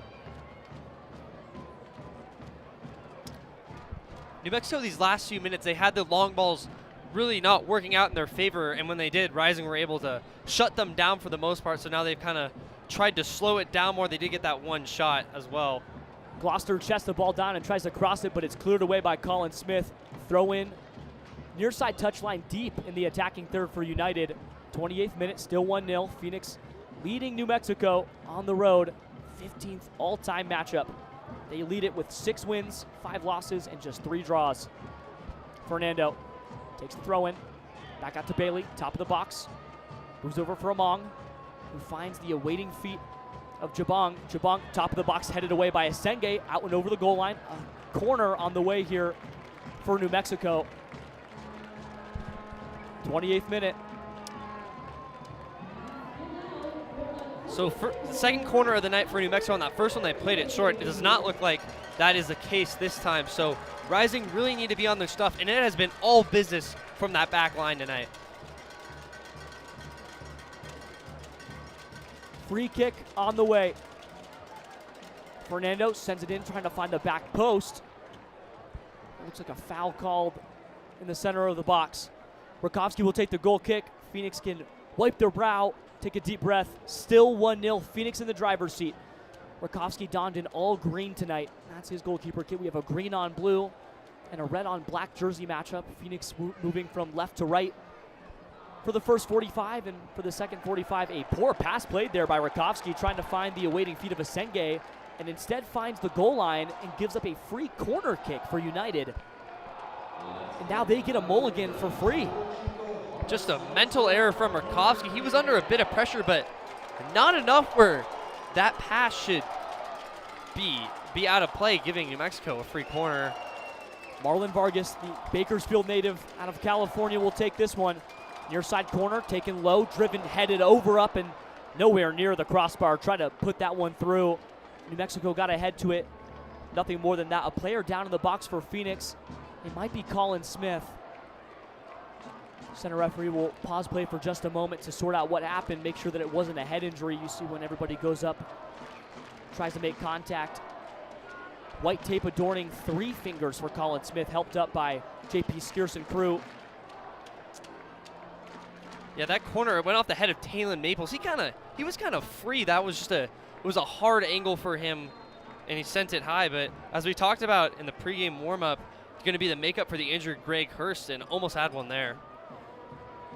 Rakowski rolls one out to the left for Saint. Saint plays it all the way back for Rakowski, once again inviting the pressure of New Mexico, waiting for them to make a move before he does. Plays back for Saint off the left, takes a little attacking space and beats his man, finds Braxton Montgomery on the left side touchline, and all the way up and over the top for Damian Rivera, but the offsides flag is up there. Near side referee says no more. Rivera just a touch offsides. It was a good long ball. Rivera releases just a moment early, and offsides continues to plague Phoenix as it has all year long. Yeah, the offside is, as we just said, a big problem from the season. Also, it cost them a little bit on Wednesday against Houston as well. Had a couple prime chances taken away from them. New Mexico restarts play. The ball finds the right foot of Tim Bacchus, who Rivera quickly ushers away from it, and a poor pass played over the head of Gloucester goes all the way out of bounds, and Phoenix now have a throw in the attacking third. Noble Akello will lay this one off again for Colin Smith, who wipes his forehead with not one but 2 of his forearms. Working hard out there in the 31st minute, 1-0. Phoenix still in the lead. Remy Cabral, the near man, checks back in, but can't quite find him. JP Skierson, next nearest. Noble Akello tries to find another one, but Fernando cuts it off. Finally puts it in for Remy Cabral, who plays back for Colin Smith on the near side touchline. Played through for Remy Cabral. Here comes Noble Akello, but snuffed out there by Among. Gloucester plays down for Bailey. Bailey finds Fernando. Fernando, center of the park. JP Skierson is there, but not there in time. Out for Maples. Maples finds Lindsay. Lindsay plays out for Akale. Now Akale trying to find the top of the box. He'll almost get there. Montgomery managed to hound it, but Avayevu cuts off the pass. Avayevu, center of the park. Pushed to the ground there by Bailey. Hands on his head. He doesn't think that was a foul. The center referee disagrees. Corleva rules in favor of Phoenix, and a free kick in their own half on the way for Phoenix. Still 1-0. That was probably a good foul for New Mexico. Hope was kind of had the momentum was going the other way and was able to just step completely in front of him and shut it down. More play in their own half as Senge restarts. pushes out left for Carl-Fred Saint, who quickly deals with the pressure he's been dealing with the high press of New Mexico. They love to get out and get the wingers involved, hold possession. Wingers like to press, push their strikers up forward. It's a full process led by the likes of Among and Kale and Vargas. Ball back in the boots of Rakowski. Rakowski out to Saint. Saint a long ball up and over the top, trying to find the waiting head of Damian Rivera, who nods along with his left foot, but it's snuffed out there by Ryden. Ryden can't quite get the ball. Damian Rivera charging into the attacking third. Top of the box finds Hope Avayevu, who tips it over, but he can't quite find the goal. Tambakis gets a right hand to it. Corner on the way for Phoenix. Far side, Avayevu almost bagged his brace. Still 1-0, 33rd minute. Phoenix with the far side corner kick on the way. That was a great look from Phoenix. They got the turnover. They instantly had 4. They had an advantage. Good play by Tambakis to get the stop, but here we go again. Another corner for Phoenix, and yet again, another great scoring opportunity. Avayevu to take again. Right-footed corner on the way. A right hand reaches up to the sky, adorned in white tape. Ball on the way, tries to find the far post. It's headed away quickly by Maples. Maples spins in the air, but only as far as the foot of Jamison Ping. Avayevu puts it up in the offside. Flag comes up. Looks like Hope Avayevu was caught just a touch offsides by the near side referee. Tambakis will grab the restart. New Mexico escapes unscathed. A high-quality chance for Avayevu. Turns into a goal kick and a restart for New Mexico. Still 1-0, 34th minute. Approaching the final 10 plus stoppage in the first half here on the road. And Isotopes Park, Rio Grande Credit Union presents this one. Ryden, left foot. Remy Cabral in the area, cuts off the passing lane. Ryden has to reevaluate his options. Tries to get out of the 18-yard box, but can't quite get there. Tambakis stops it with his right foot. More waiting play here. Avayevu drops deep. No one pressuring the goalkeeper, so he finds a pass through the middle, but all the way back for Tambakis again. United struggling to break the lines of Phoenix. Phoenix holding strong. Noble Okello drops a little deeper. JP Skiers sitting in the center of the park, waiting to stuff out any waiting passes. It's Gloucester on the left, who's the free man. Can they find him? Maples finds it pass into the center of the park. It's a long chip ball up and over to Lindsay. Lindsay nods it down with the right foot. Finds the waiting run of Bailey. Pushed down to ground there by JP Skiers. And a foul ruled in favor of United. Free kick on the way in their own half. Yeah, and New Mexico, they've just been struggling to really advance the ball down the field these last few minutes, especially since that last opportunity. It just feels like they're just discombobulated you kind of feel it in the stadium. Phoenix has all the momentum right now. New Mexico trying to get the momentum back. Gloucester plays back for Ryden, who finds Maples and moves it out to the right. Finds Lindsay, far side touchline. It's Jabong finally getting back into the action. Not too loud this afternoon. Long ball switching play for Fernando. Can he keep it in? It's up and over his head. Throwing on the way for Phoenix, deep in their defensive third. Colin Smith will walk over and see if he'll take it, but it might be a Senge to take, or at least be the near man. Thrown over by the ball boy. All of them adorned in the pink bibs that we've come to know back in Phoenix. Good friends of the program have worn that pink bib. No sideline reporter for us tonight. Up in the top of the press boxes, pretty far away from the pitch. Two hands up and over, throwing in the ball for Colin Smith. A header won by New Mexico, and quickly won back there by New Mexico. Fernando, some crafty work on the ball and wins it on the near side touchline. Finds Bailey, and back to the center of the park is Jabong. Jabong tries to beat his man, and Jamison Ping jars it free, but it's a foul ruled once again in favor of New Mexico. And there's a little shoving match after the fact. Taylon Maples throws the academy kid to the ground. Jamison Ping takes a tumble, and some extracurricular activity in the center of the park between the two rivals. You knew this was on the way. 36th minute, 1-0, Phoenix in the lead, and in front of a lively and fairly full crowd. New Mexico wants to prove a point.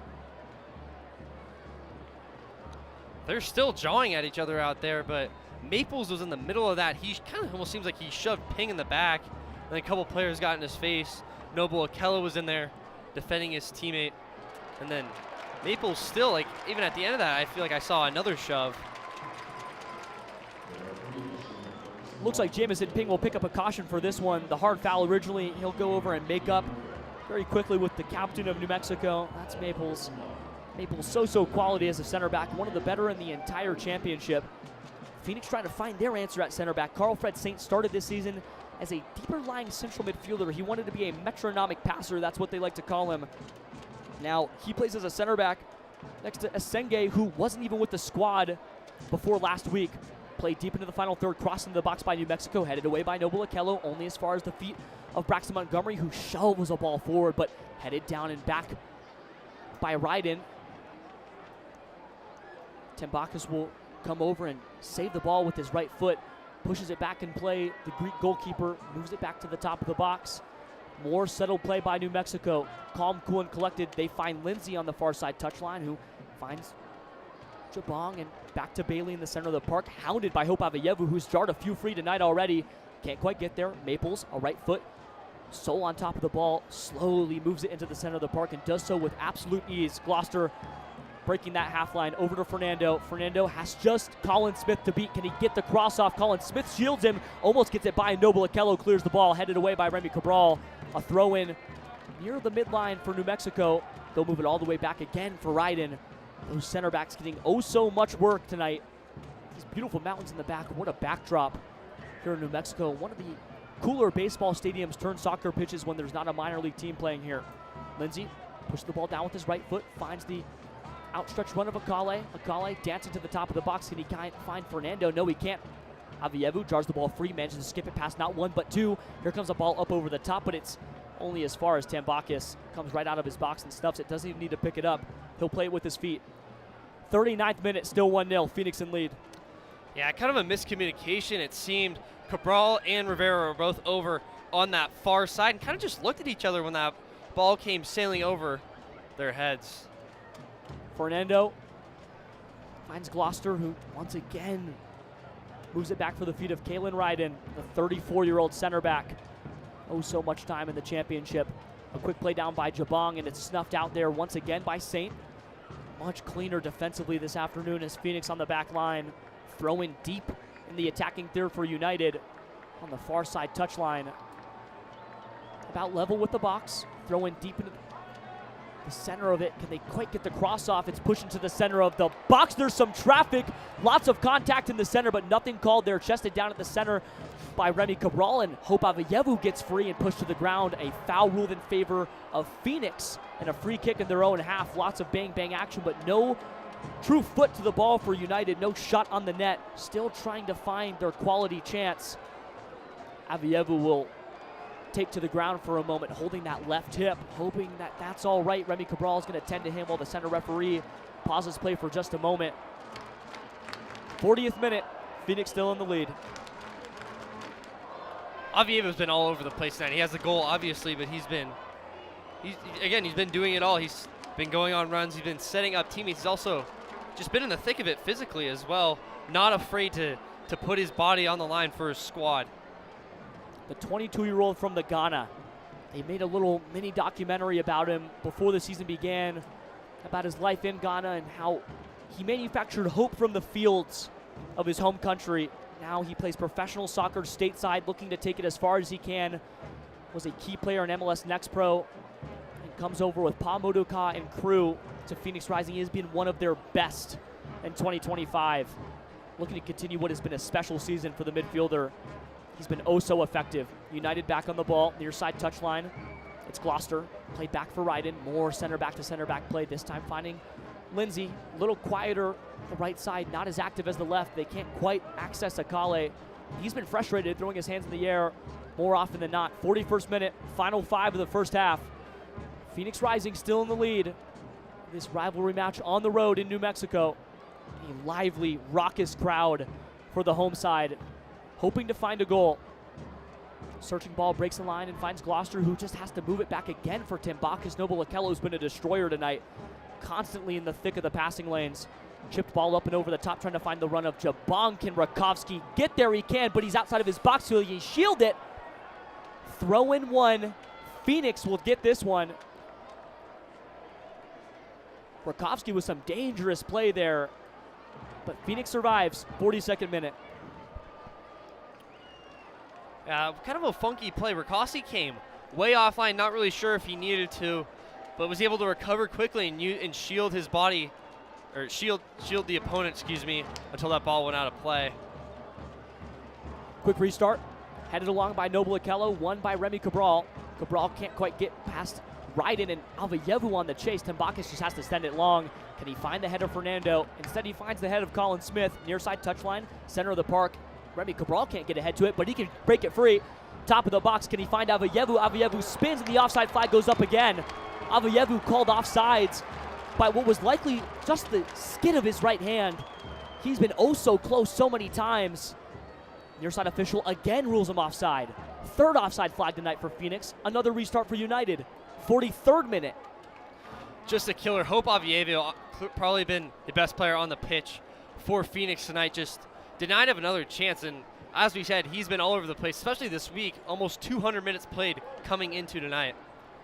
Long ball from Tembakis, served and cleaned up by Saint and almost found the back line. Asenge loses it, but Saint plays it back for his goalkeeper. Rakowski with his left sole of the ball, moves it over with his right, finds the underlapping run of Asenge. Asenge, a long ball up and over the top. That'll go all the way out of bounds. Not a chance for anybody. Near side throwing for United. Gloucester takes. 2 hands over the head, throws the ball. Ryden deep in his own half, serves over for Lindsay. Still trying to find those line-breaking passes, and Phoenix has been oh so staunch in the way that they defended with this mid-block. Line-splitting ball, finds Gloucester. Gloucester, center of the park, finds Vargas. Vargas finds Gloucester again. A little 1-2 punch here. Colin Smith, the man to defend, finds Vargas again. Vargas top of the box, beats 1. Can he beat 2? Yes, he can. Through the feet of Noble. Akello snuffed out there by Jamison Ping. Only as far as the outstretched runner, Fernando. That one just missed the far post. Best chance of the night for New Mexico. That was a disgusting work of dribbling, negging one Phoenix player, and that shot just off by a hair as Phoenix is able to exhale. Fernando had a chance. Rakowski had a chance to save it too, but he was a moment late. That one almost snuck in the far post. Everybody ushered forward in the 44th minute. Just 20 seconds remain between the final minute of play in this first half before stoppage play. Long ball over the top, missed by everybody. Won by New Mexico, but kept almost in play by Colin Smith, who sends a souvenir into the stands. That one finds the second deck. That's a lucky fan over there chanting and cheering. Will he throw it back? Is it the same as a foul ball in baseball, Sammy? I don't know. He's still deciding. Oh, he sat back down. I think he's going to hold on to this one. I'd keep the ball too. Foul one on the near side by New Mexico. And a dangerous free kick and set piece on the way from United. About 30 yards away from the box. Oh, the fan had to throw the ball back, unfortunately. Would have been a great piece to go right on your living room mantle. Championship teams only get a certain allotment of balls per year. That's probably what played into it. 2 hands to the hips of Marlon Vargas. The near man, Akale, number 11, standing to the right of the ball. A shadow cast over the ball by Vargas, 30 feet away from the box to the left of the near post. Rakowski ushers his line, just 2 men in front of it. It's Avayevu and Jamison Ping, the near men, staggered off of each other, 1 in front of Vargas, 1 in front of Akale. We'll see if they play short or play long, trying to find that back post. Center referee sorts all of the action out. Still 1-0. 45th minute has elapsed. We'll see how much stoppage time we have. Deep kick to the back post. It's brought down by Rakowski, and a foul in the center of the park deemed. Regardless, 2 minutes of stoppage time on the way. We'll see if any side can make the most of it. We'll play into the 47th. United still trailing by 1. 2 minutes on the way. They'd like to find 2 goals to get 3 points out of this one. 1, 2, 3. Rising players still down in the box. And it looks like they'll call for the physio.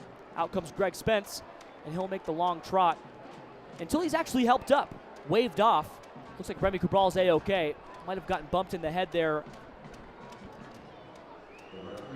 Yeah, there was a big clump, and it did look like Cabral got nicked on the side of his head by a collie, but they shook hands. Everything is good. Entering the 47th minute. Almost a minute of stoppage time has elapsed. We'll see how much they add to the watch. Do that quick stoppage. Long ball from Rakowski. Finds the head of Gloucester. Only as far as the left foot of Colin Smith, who moves past Vargas, and Vargas can't beat Smith, and Smith finds a line-breaking ball for Cabral, and it's snuffed away.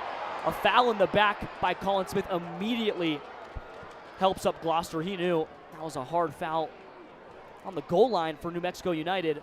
Played back dangerously to Tembakis. Tembakis just finds Bailey. Bailey finds Jabong. Jabong finds the quick near side run of Gloucester, who gets by Smith and slips, but Smith can't get back in time. He recovers the ball, center of the park.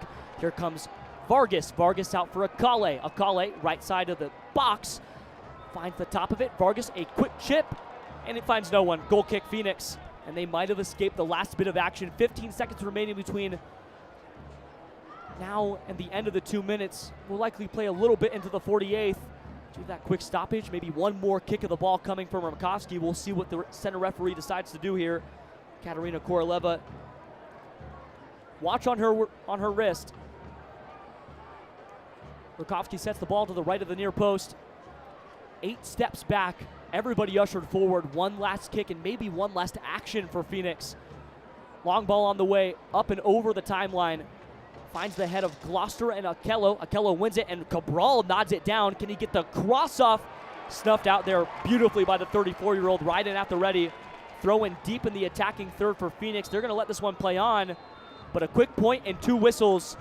That'll be all for the first half. Phoenix Rising get a goal from Hope Avayevu off of a shot from a negative angle. They take a 1-0 lead into halftime, and we're 15 minutes away from what could be the most important 45 of the season for Phoenix, Sammy. There's no doubt it is, and that is one of the best 45s we've seen from the Rising all season long.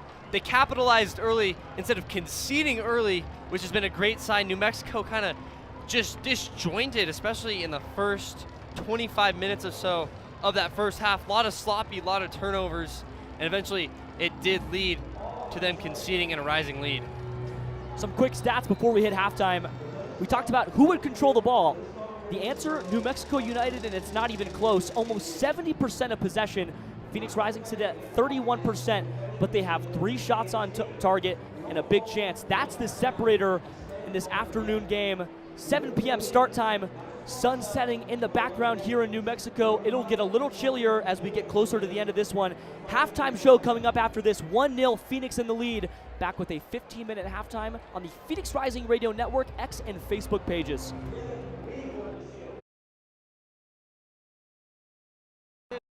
Suzuchukwu's in. Arteaga! You're listening to Rising Radio, home of the 2023 USL champions. Bliss and a burst of red smoke. Phoenix Rising, our home. Welcome to 38th and Washington. Stick around for more as our broadcast continues. Buying a house can seem almost impossible, especially today. But with the right agent in your corner, it makes the challenge seem effortless. Hi, I'm Connor Cochran with Good Oak Real Estate, your go-to agent in the Valley. Whether you're buying, selling, or investing, I'm here to guide you every step of the way. Because finding the perfect home shouldn't be stressful, it should be exciting. Call 480-688-3200 today. Again, that's 480-688-3200. Let's have the conversation. Hey Phoenix Rising fans, this is Discount Tire, your hometown tire retailer and trusted partner on the road for over 65 years. We know it can be overwhelming when buying tires, but we're here to help. Our online tire buying guide, Treadwell, makes finding the right tires simple. Just plug in your vehicle, location, and driving habits, and Treadwell will give you unbiased, personalized recommendations based on your needs, not based on price. Inviting, easy, and safe. Just how tire buying should be. Shop tires with Treadwell at discounttire.com. Let's get you taken care of. Join in on the Sports Zoo on your ride home from work with Dave Rooster Bierstein. Join Rooster as he lays down what's happening around sports and makes it clear what's on his mind. Oh my. Catch the day's craziest stories and some of the latest numbers from the sports books across the valley. The Sports Zoo with Dave Rooster Bierstein. Yeah, I think that's kind of a wild option. Weekdays 5 to 6 p.m. on KDUS AM 1060 and on the KDUS 1060 app. Each day at work just dragging on. Get your sports fix on the lunch break. Join Chris Schubert and producer Evan live as they give their local perspective on the world of sports. Baseball, football, and basketball. Everything has a home on their plate. It's The Lunch Break with Chris Schubert, live Monday through Friday, 11 a.m. to 1 p.m. on KDUS AM 1060, on the KDUS 1060 app, and KDUS 1060 on YouTube. Now we go back to the field to break down the first half action with the Rising Radio Halftime Report on the Phoenix Rising Radio Network.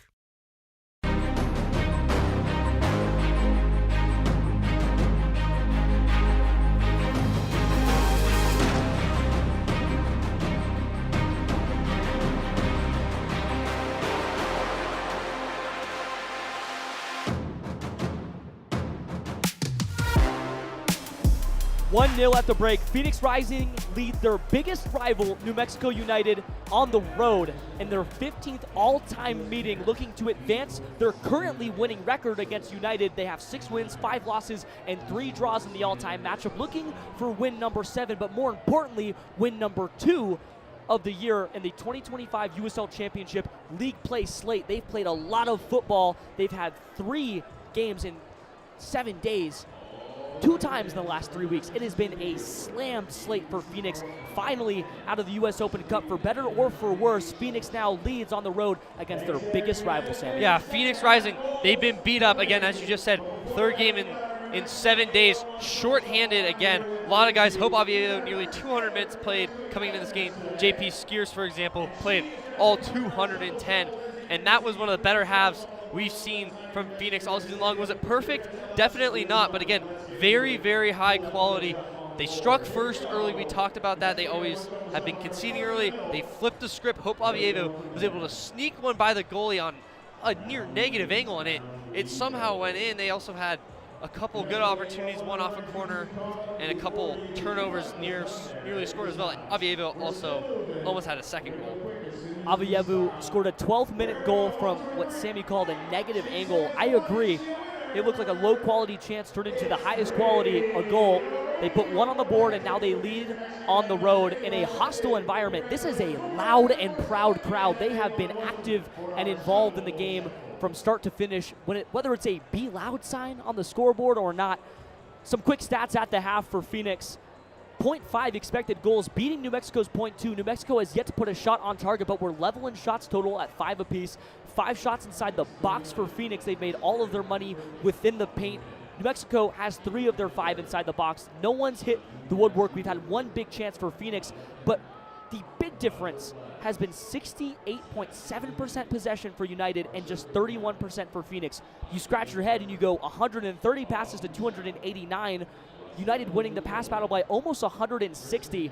It has been a lopsided game where somehow New Mexico has still not felt like the aggressor. When you look at the action areas via Opta, the ball is spent 25% of the time in the United attacking third. It's spent 27% of the time in the Rising attacking third and nearly 50% of the time in the center of the park. So much interchanging action and a lot of hard contact fouls, tackles, duels, and draws in the center of the pitch. Sammy, who's going to navigate this one, and what does Phoenix have to do to win the last 45? Phoenix has been doing a great job. They've been creating turnovers, which has created higher quality opportunities than New Mexico, but at the same time, there has still been a couple just near misses. That shot towards the end of the half, they had it curved just past the outstretched hand of Rakovsky in the post. There was also the one earlier where we thought it was a Sengwe that came in and became the hero. It was actually Colin Smith. A little hard to see from our vantage point all the way at the top of the press box, but nonetheless, that we are just have felt like we have been inches away, just 1 or 2 good touches away from this thing being equal. A touch or 2 away from being equal. That would be disaster for Phoenix. We'll talk some out-of-town scoreboard. We'll go over what's happening in the championship and, more importantly, what's happening in the table for Phoenix Rising, as this is a massive opportunity to get 3 points on the road. Currently sitting at 8th place in the Western Conference. That is a playoff spot in the championship. Back in just a few moments to discuss the out-of-town on the Phoenix Rising Radio Network X and Facebook pages on the road from New Mexico. Zuzuchukwu's in. Arteaga! You're listening to Rising Radio, home of the 2023 USL champions. Bliss and a burst of red smoke. Phoenix Rising, our home. Welcome to 38th and Washington. Stick around for more as our broadcast continues. Buying a house can seem almost impossible, especially today. But with the right agent in your corner, it makes the challenge seem effortless. Hi, I'm Connor Cochran with Good Oak Real Estate, your go-to agent in the Valley. Whether you're buying, selling, or investing, I'm here to guide you every step of the way. Because finding the perfect home shouldn't be stressful, it should be exciting. Call 480-688-3200 today. Again, that's 480-688-3200. Let's have the conversation. Hey Phoenix Rising fans, this is Discount Tire, your hometown tire retailer and trusted partner on the road for over 65 years. We know it can be overwhelming when buying tires, but we're here to help. Our online tire buying guide, Treadwell, makes finding the right tires simple. Just plug in your vehicle, location, and driving habits, and Treadwell will give you unbiased, personalized recommendations based on your needs, not based on price. Inviting, easy, and safe. Just how tire buying should be. Shop tires with Treadwell at discounttire.com. Let's get you taken care of. Join in on the Sports Zoo on your ride home from work with Dave Rooster Bierstein. Join Rooster as he lays down what's happening around sports and makes it clear what's on his mind. Oh my. Catch the day's craziest stories and some of the latest numbers from the sports books across the valley. The Sports Zoo with Dave Rooster Bierstein. Yeah, I think that's kind of a wild option. Weekdays 5 to 6 p.m. on KDUS AM 1060 and on the KDUS 1060 app. You're listening to the Rising Radio Halftime Report on the Phoenix Rising Radio Network.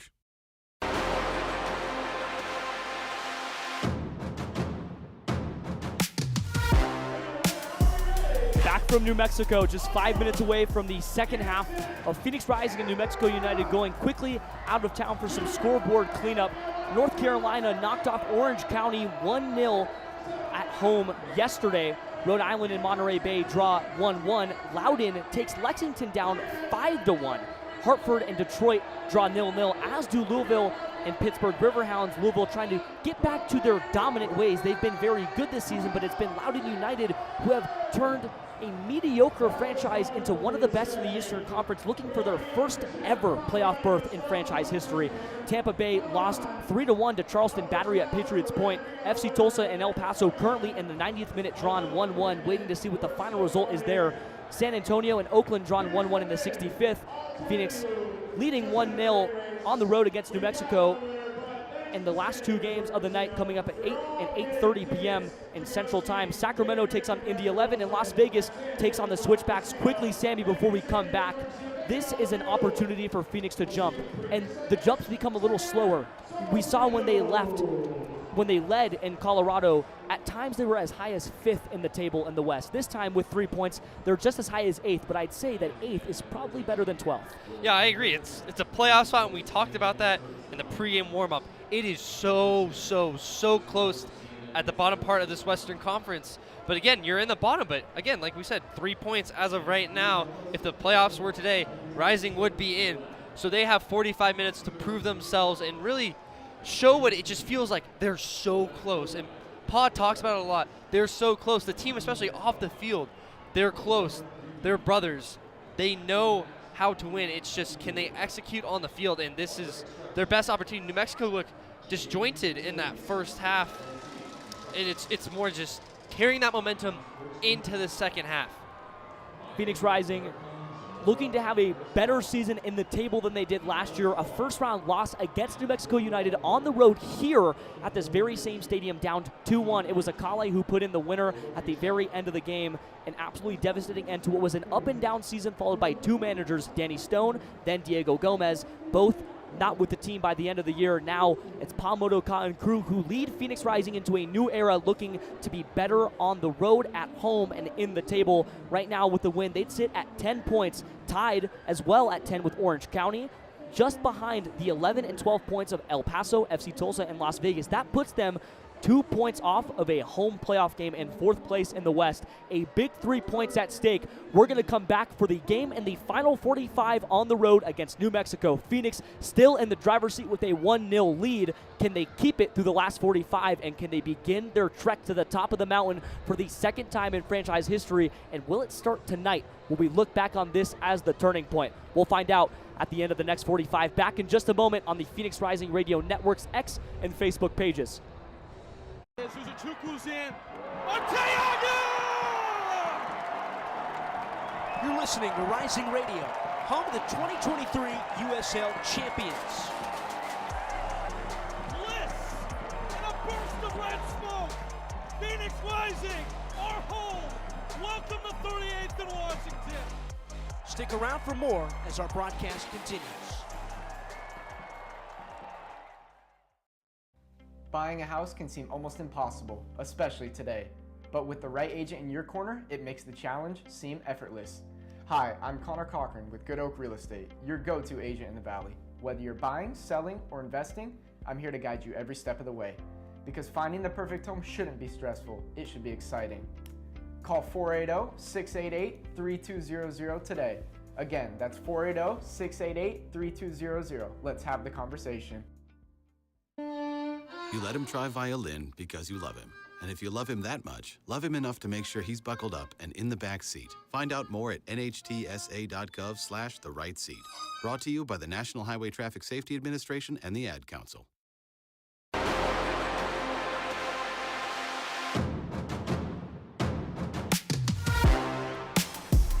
Back on the road against New Mexico United. Phoenix with their foot on the gas pedal and a lead. 1-0 at half. 45 minutes of what could be the most important half of the season in 2025 for Phoenix Rising, on the hunt for just their second win in league play all year long, trying to make this the turning point in a season that has seen so many up and downs, so many almosts. Can they make an almost a definite and bring 3 points back to the good?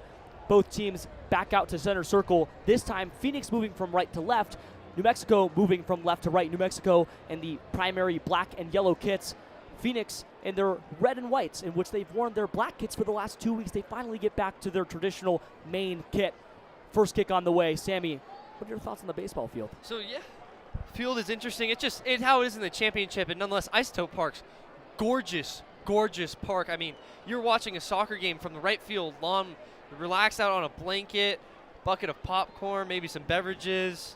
You really can't beat it, but on the field conditions are definitely interesting with the infield dirt, with temporary grass being put on top of it. Rising were attacking on that side, especially on the right side, the near side, which they had favored. So now they get to flip it to the other side, but they don't have to deal with any of that, which is definitely the more favorable wind. It is light, but is now at their back as well. A fairly large crowd here for New Mexico. Lots of fans in their supporters section littered all around the infield dirt. This is a baseball stadium turned soccer stadium. Ball played to the top of the box for Phoenix. New Mexico trying to settle. Tambakis stands ready in his goal, and a foul ruled in favor of New Mexico. And quickly, New Mexico trying to get back to the way they were, not just before this game, but in the previous 2 seasons. Lots of winning. Can they get back to that tonight? It was Among who won the foul in the center of the park. Now Gloucester plays all the way back for the waiting feet of Lindsay off the right and the near side touchline. Damian Rivera there, but can't quite stop it. Akale with Braxton Montgomery in his face. Akale charges into the center of the park and pushes all the way back for Bailey. Bailey with Damian Rivera in his face finds the chest of Jamison Ping, and it only gets as far as Jabong. Jabong back out. Lindsay beats a man. Jabong trying to find a cross. Can he get it chipped into the center of the box and misses the chest of Colin Smith and everyone else? Still in play. Gloucester back out to Bailey. Center of the park. Trying to find Akale. He will. One-touch football all the way back for Bailey. Bailey motions all of his men back out. Lindsay off his right knee. Keeps the ball in play. Near side touchline. Finds Bailey again. Jabong all the way back for the center back tandem of Ryden and Maples. The 34-year-old Ryden ventures out to the center of the park, finds Fernando. Fernando plays all the way back out for Vargas and back out to the feet of Bailey. Bailey, left side of the box. Can he get the through ball? Fernando trying to find a cross. Plays it all the way back for a Bong. Bong back for Bailey, who's top of the box again. Akale snuffed out by Noble Okello. A quick run turned into almost disaster for New Mexico, and a long run on the way for Damian Rivera. He'll bust a lung, but he can't quite get there. Talon Maples plays it all the way back for Tambakis, and Tambakis settles the run of play again. 48th minute. New Mexico trying to settle possession in their own favor. No nonsense from Colin Smith on that possession. 2 big stops, especially on that cross, using his body to get the New Mexico striker out of the way. And then on that second one, kind of towards the end, was able to deflect it back and force them to take it back out, where I believe it was Saint that was eventually able to come in and send it the other way. New Mexico find a line-splitting ball all the way back out to Fernando. Fernando back for a center back tandem of Ryden and Maples. Maples, the captain, plays out for Lindsay. Lindsay rolls it slowly with his right foot. Near side touchline out for Akale. Akale finds a little dance. Jamison Ping in the area. Can Jamison Ping snuff out the superstar? A line-splitting ball only snuffed out there by Carl Fred Saint, who finds the waiting right foot of Hope Avayevu with Bailey on his back. Can Avayevu stop, turn, and beat the line? No, he can't. Akale wins the duel there. Maples plays back for Akale again. This time, Akale deeper than he's ever been back in his own defensive half. He'll venture all the way back up to the top to try to lead the line. Still missing Greg Hurst, their leading scorer in 2025. Trying to patch that hole. Remy Cabral holds the ball up in the middle of the park. Sends it all the way back there for Asenge. Asenge with a little bit of pressure will play back for Rakowski, and Rakowski with a smooth and calm left foot finds one touch back to Asenge. Asenge, Noble Okello misses the ball, back center of the park. Bailey trying to find Fernando, can't quite get there. JP Skeers plays it out for Remy Cabral, who has a run. Finding the attacking third, snuffed out there by Ryden. The 34-year-old pushes that ball almost out of play, but ends up finding Gloucester, who settles the run of play again and finds Ryden, and Ryden will move back out to the left. Gloucester, Fernandez. Fernando finds the top of the box. Can he find a teammate? Yes, he can. Vargas only as far as the head of Asenge, who Asenge with a quick start, stop, and step finds the center of the park. More quick play there from Asenge, and he'll find himself all the way up, almost into the attacking third. Asenge, a couple defenders on his back, falls to his knees. That was impressive dribbling from Asenge, but multiple defenders in a blender, but kind of got tripped up there, but did draw the foul. Some impressive football there from the new man on loan from Galaxy. It's Asenge. And it looks like a free kick, not quite in the attacking third of United, but Avayevu will step into a dangerous space here. Phoenix will play it as if it is a set piece in the attacking third. About 4 or 5 or 6 bodies near the box. Avayevu will try to serve one and find the head on the back post of perhaps Remy Cabral, Noble Okello, or the target, JP Skeers. Avayevu, a right-footed ball, trying to find the group of people, can't quite get there, off the knees of Damian Rivera, and it skitters back for JP Skeers. Jamison Ping almost finds the head there of Akale, but it goes all the way back out for a goal kick, and United back in control of the ball. 51st minute, still 1-0 Phoenix. Sun almost all the way gone here on the road. That beautiful mountain backdrop getting harder and harder to see, and the wind's blowing just a little bit. It's getting a little chillier too. No sleeves so far on the pitch for Phoenix. We're looking at a t-shirt crew. Maples, Tim Bacchus, almost a hard foul in the box. Remy Cabral went for gold there. Avayevu wins the ball in the center of the pitch. Can he quite get back to it? No, he can't. Rivera tried to jar it free, couldn't win the duel. Gloucester settles back in his own half. Finds Bailey. Bailey, a line-splitting ball to Fernando. Fernando, far side touchline. Finds Among. Can Among get there? Among beats one, can't quite beat two. JP Skeers in the area. Among drifting back, will switch the run of play all the way back for Lindsay. Lindsay off the inside sole of his right foot settles the run of play. Back for Akale, near the box. Dangerous area. Jamison Ping has a lot of work to do. The two academy kids, Braxton and Jamison, managed to push it away from Akale, all the way back from Bailey. And now Jabong. Lindsay, near side touchline, right foot again. Jamison Ping, more work to do. Bailey, center of the park, nowhere near the box, pushed all the way back to Maples and Ryden. Maples, Bailey, Among, all the way back out to the right side of the box. Rakowski staying on his line. Fernando can't quite get there. Vargas trying to get involved. Had a quick run, settles back out. JP Skeers trying to hold the ball, can't quite get there. United still there, 52nd minute. Right corner of the box, more in and out play there, and a poor pass snuffed out by Noble Okello up and over the top of the box. Tim Bacchus about 10 yards out from his box, just boots it out of bounds. Throw in almost in the attacking third again for Phoenix. 52nd minute, still 1-0. Again, this rising back line, they just keep delivering nothing again. They're responding to pressure well, and they're just giving New Mexico nothing, not even like a sniff. That ball really barely even got into the box. Trying to find the box again is Phoenix. It would be so important to find a second goal. Poor play there. Ball goes out for a goal kick for United. New Mexico restarts play. Ryden plays out for Gloucester. Remy Cabral got caught out of position and fouls there. Maybe Gloucester again. Yep. Ruled in favor of United. Remy Cabral, the first to help up the far side left back. Gloucester gets up and seems to be A-okay. Caution stays in the pocket. Remy Cabral might have taken more force on that one than the man fouled. Shakes it off and rubs off his shins. Run of play switched. Lindsay off his chest. Sends it with his right foot back to Maples. Maples with Rivera in his face again. Long ball up and over the top. Colin Smith can't win the header. Fernando foul ruled right on top of the box. Fernando thought he had it and he chipped it almost into the top of the box. It went in and hit the net. Doesn't count. Rakowski watches it soar in. Colin Smith down. A hard foul, but taken for a good cause. Rising will get the restart. Colin Smith has, I think, pretty evidently been the best defender on the back line for Rising tonight. And again, just comes up big, able to put his body on the line, even with a very injured and short-handed Rising team, willing to do that and get possession back. Rakowski plays out for Saint, the captain tonight. Finds the 17-year-old Jamison Ping, who can't quite keep the pass in play.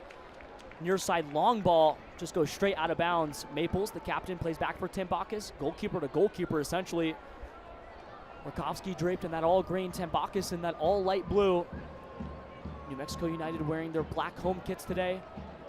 Phoenix Rising wearing their main red kits with the white collar. Brand new in 2025, and they look pretty good. Near side, Akale, right foot, trying to beat his man. That's Braxton Montgomery. Drifts into the center of the park, finds a long ball, and it's pushed away by Colin Smith on top of the box. Chested down by Remy Cabral, but only as far as Among. Among, top of the box, pushed down by Hope Aveyevu. Foul ruled in favor of New Mexico, and this might be an important free kick for New Mexico. I'd say 40 yards out from the box, but that's dangerous enough. A chance is a chance for New Mexico, and perhaps a big set piece to defend here for Phoenix. Everybody dropping back. We'll see who takes for United. Also have a couple subs coming on for Phoenix as well. Looks like Sacco's going to come on for Cabral.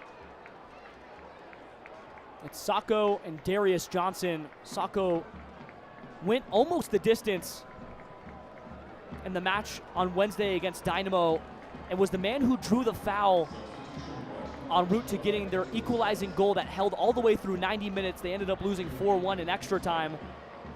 But it was Isan Sacco who took the hard foul, and that pain and courage turned into an extra time showdown against an MLS first-tier side in America, Houston Dynamo FC. They couldn't finish it off. They were shorthanded that day too. Sacco played 120 minutes that game. Yeah, you got to give Sacco his flowers for Wednesday. Put his body on the line, especially when he drew that PK when he got taken out by the goalkeeper. Corner chipped in there, headed away by Colin Smith. Slow run of play, almost built back up there. Colin Smith, the man to hound back. Can he beat his man?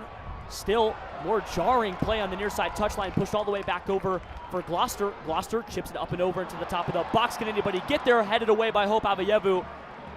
Bailey knows he has time. Bailey pushes back once again. That's Maples. Maples on top of the box. Here comes the captain. He might just have to play it back. He will. Gloucester waiting off the left, far side touchline, all the way back to his new center back tandem. Some new faces. Here comes a shot on top of the box. It's off the woodwork. Rakowski dove. A shot from distance. It looked like it might have been Ryden. A strong left-footed shot there, 25 or 30 yards away, stung off the post. New Mexico with the quick restart off the run of play. They still have the ball, and a poor pass almost went out of bounds. Fernando now on the right.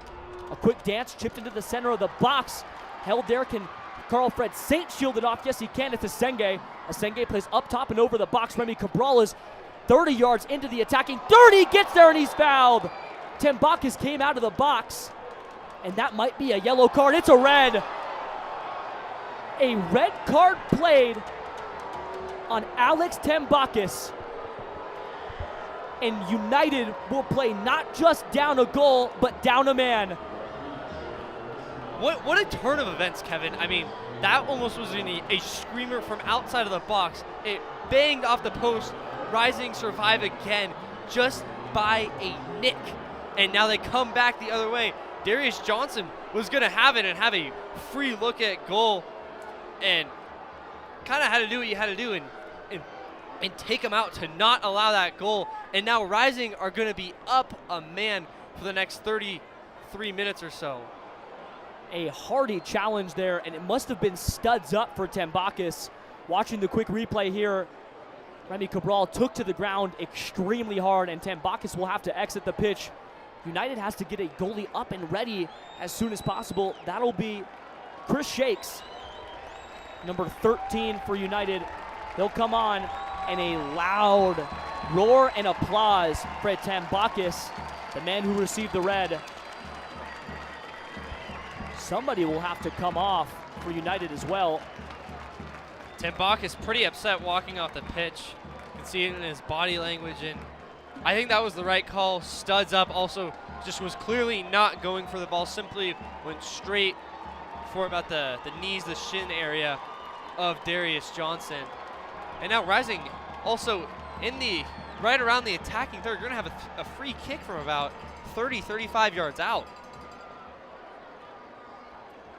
It was Darius Johnson who drew that red card. My apologies. Cabral subbed off for Sacco, a 9 for a 9. Rivera off for Darius Johnson. Now Chris Shakes will enter the pitch. The number 13 and the backup goalkeeper gets an opportunity.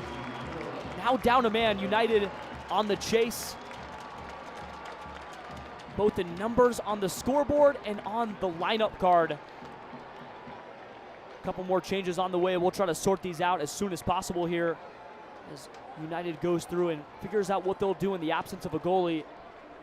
But now all eyes on Hope Avayevu, who shades about 35 or so yards away from the mouth of the goal. Shadow cast over the ball, a right-footed cross in for Darius Johnson. It's flicked back for Avayevu. Looks like that one might have been planned. Played back out to the left in the near side touchline of Darius Johnson. And now the play stopped and a yellow card comes out for it looks like Asenge? I believe it's Asenge. Also, shout out to our main man producer Casey Smith over here quietly. Had a great observation. This is the second time this week an opposing goalie has been handed out with a red card. Against Phoenix. Yeah. On the road. Yeah. NBA little, this is the 13th time a player has taken a shot from the 14th inch of the front court and scored their 13th point of the game.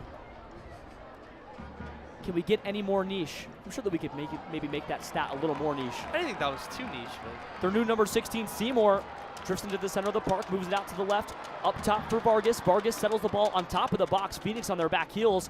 New Mexico with an opportunity for a quick answer, trying to find a shot inside the box. Rakowski paws it away, almost spills it, but brings it down. Fernando in the area. Yeah, good job by Rakowski. He saw that one the whole way. He only put one hand out, kind of dribbled it down and grabbed it.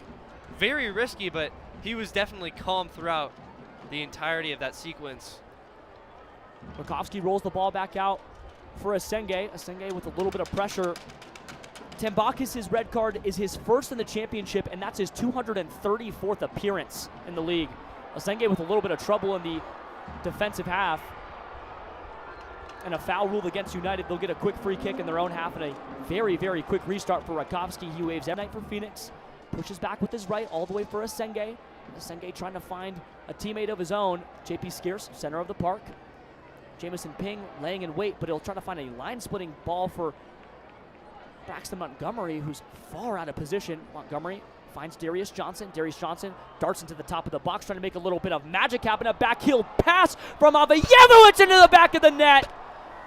Darius Johnson. Phoenix find their second. 22 puts in number 2, and Phoenix leads 2-0 on the road in the 62nd minute. The air has been sucked out of the baseball stadium that we've watched this game get played in. A red card turns into a goal just a few minutes later. Phoenix firmly in the driver's seat, trying to knock off their biggest rival. Searching for number 7 all time. Crickets in Isotope Parks, courtesy of Darius Johnson. This game, it's a game of inches. We were mere inches away from this thing being equalized at 1 apiece, and bang, just a few minutes later, Rising have a 2-0 lead. I believe their first 2-0 lead of the season. 2-0. It's their second 2-0 lead of the season, and I'll tell you what happened the first time. Detroit scored 3 goals in 5 minutes. They like to talk about how a 2-goal lead in soccer is the most dangerous one. I would disagree because generally you win when you're up by 2 goals. Phoenix proved everybody wrong, including myself, when Detroit scored those 3. Now they have a 2-goal lead to protect on the road against their fiercest rival in front of a very full home crowd. Seymour, near side touchline. Restart of play for United. Darius Johnson will play off the left here. Sako will lead the line, and Avayevu, another piece and likely an assist after it's all scored and ruled for Avayevu. Some dancing for Among, top of the box, snuffed out by Noble Okello. Phoenix back in control, backheel pass from Hope Avayevu to JP Skiers, up and over the top of the line. No offsides flag up for Sako, and Fernando pushes him down to the ground, but Sako gets back up. A foul ruled against Isan Sako, who was originally pushed down to the ground and then got back up and committed a foul while getting up. 64th minute, 2-0 Phoenix. Again, that was close. It was just, it looked like he must have pushed him down as he was trying to get back up.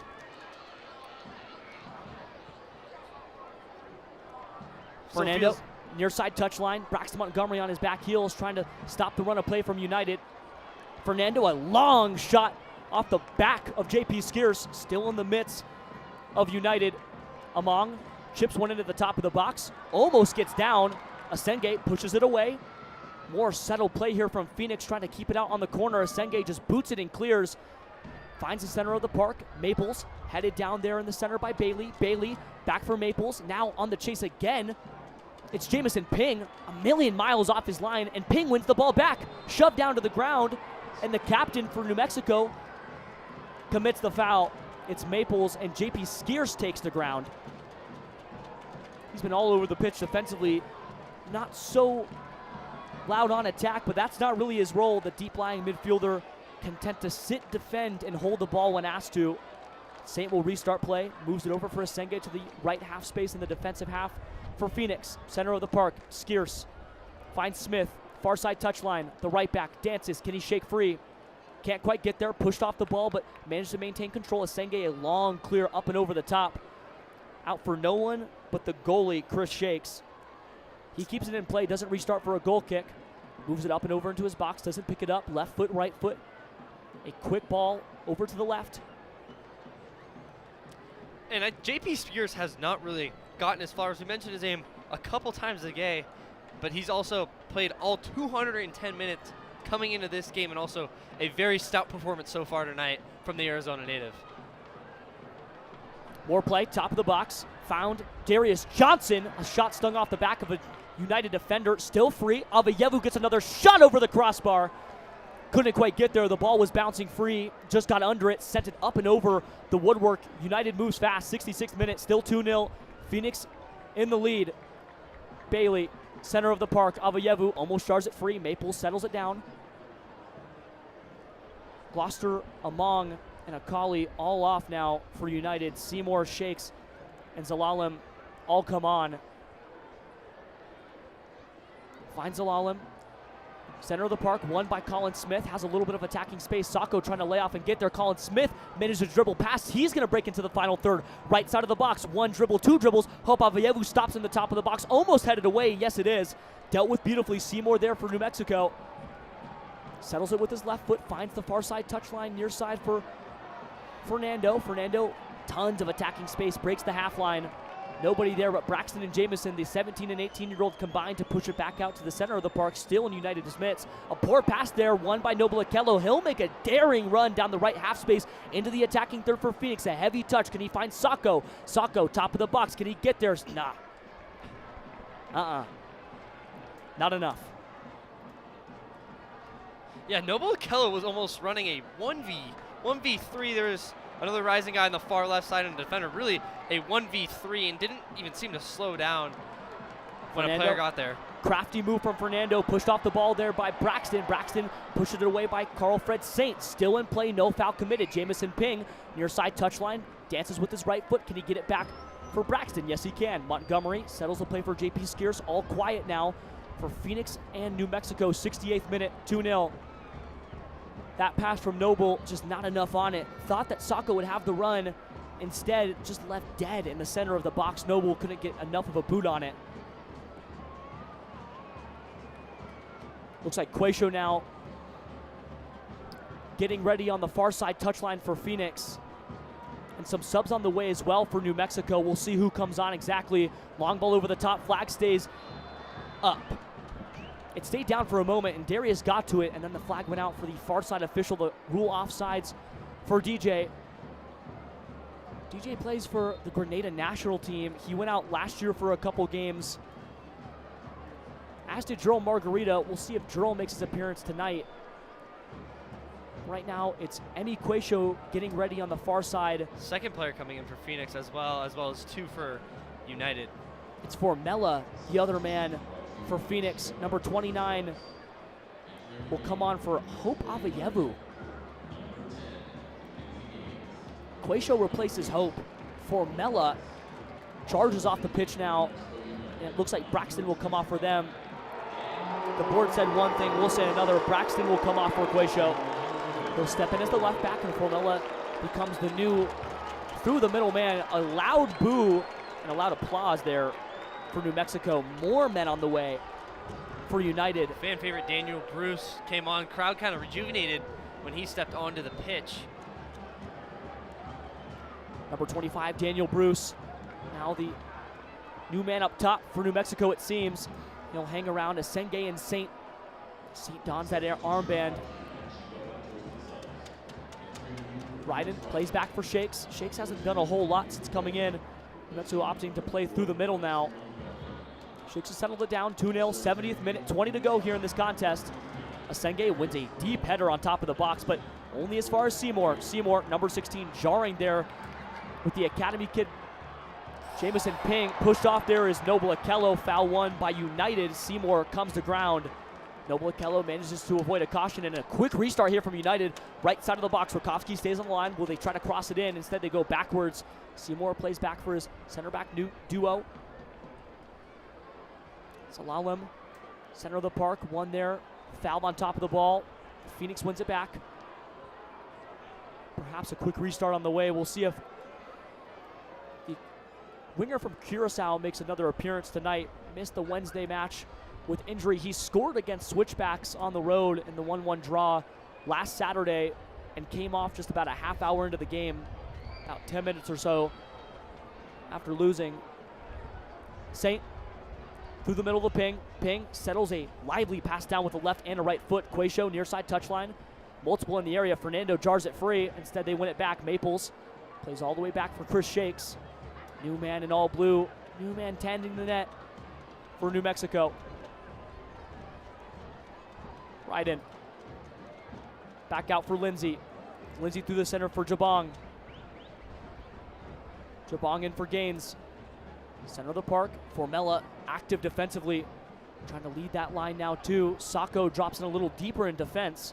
Comes back out. Far side touchline. Ball still with United.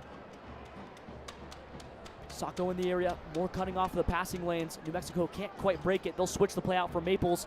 Right half space. Near side for Seymour. Seymour, Quaisho in his face. Plays down for Fernando. Off the left foot. Trying to settle it down. Back out for Seymour on top of the box. Centers it up. Can they head it away? Right into the chest of Rakowski. Opts to not pick it up yet. Will dribble it back into the corner. Some time wasting here for Patrick. Picks the ball up and rolls it out to the left. Or so we thought for Saint.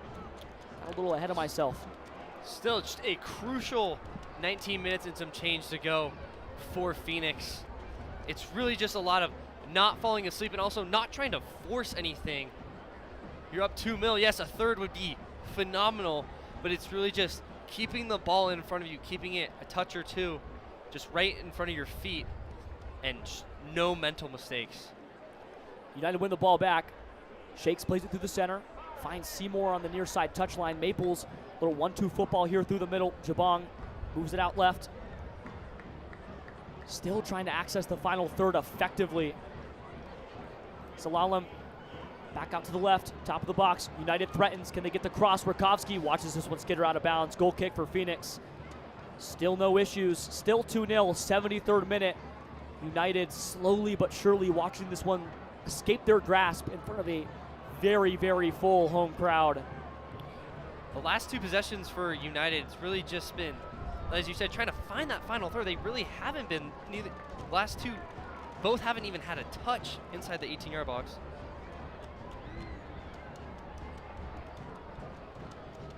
Far side touchline, Colin Smith manages to shake 2 defenders free. A long splitting ball out for Sacco on top of the line. Formella settles it down, center of the park, and Sacco breaks free. Through the middle, there goes J.P. Skiers, taking a ground. Jamison Ping leaves for Quayshow. Advantage played for Phoenix. Quayshow breaks the timeline, back out for Jamison Ping. Jamison finds Quayshow, charging down that left touchline. Can Phoenix break? Can they find numbers? Center back out for Darius Johnson. Backfield pass out for Jamison Ping. Found back to the center of the park. Saint Asenge, central, near the half line. Skiers plays back for Jamison, still stuck in that middle third. Quayshow with the left foot, centers back for Ping. Ping charges back, almost back for their keeper. Asenge keeps it in play. Now it's Bruce, who's the one who's going to pressure Asenge. Asenge navigating beautifully. JP Skiers, center of the park. Right-footed pass out for Quayshow. Near side touchline, breaks the half line again. Jamison Ping makes the run. Can he get there? Yes, he can. But it's snuffed out by Fernando. Just a step too late, and Chris Shake settles it down. More possession for United. 74th minute, still 2-0. More play for Rakowski. Manages to settle that one down in an overheaded pass. Almost dangerous there. Threatening is New Mexico, still trying to find their moment. That was Gaines. Finally feels like dangerous there. Threatening is New Mexico, still trying to find their moment. That was Gaines. Finally feels like Rising have 800 in attendance tonight for New Mexico. What a rivalry home crowd. New Mexico trying not to disappoint. 2-0, 75th, 15 to go.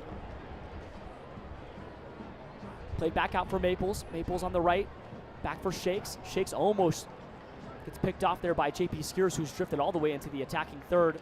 Still with United. United break the half line. Far side, left half space. Center of the park. Is there anywhere to go for Jabong? Turned around by Formella. Jabong left. Wrist taped up.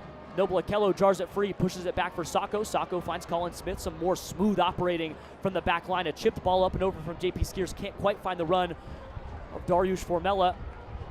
And United restarts again. Shakes. Off his left foot. The captain trying to call for it. Darius Johnson in the area. DJ snuffing out the captain. Ryden.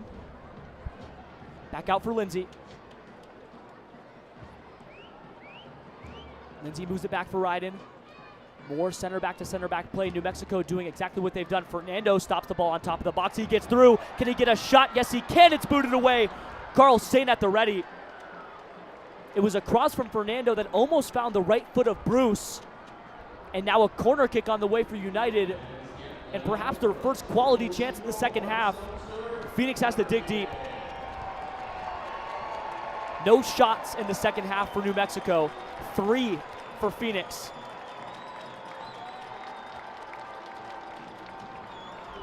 Set piece for Phoenix. Really cannot fall asleep. Got to be on top of your game. Corner served on top of the box, headed away there by Phoenix. Only as far as the outstretched run of Seymour. Saint cool to let that one dribble out. Bruce finds Seymour, top of the box. Seymour dancing, Saint in front of him. Pushes it out left, still on top of the box. Settled down there by Lindsay. Lindsay plays back for Ryden. Ryden feints, almost moved it back for Maples. Noble Akello bit.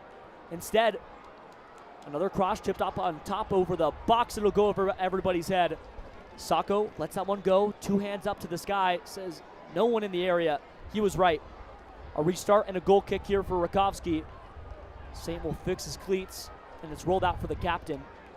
Right foot on top of the ball. Plays back for Rakowski. Bruce, he'll pressure for United.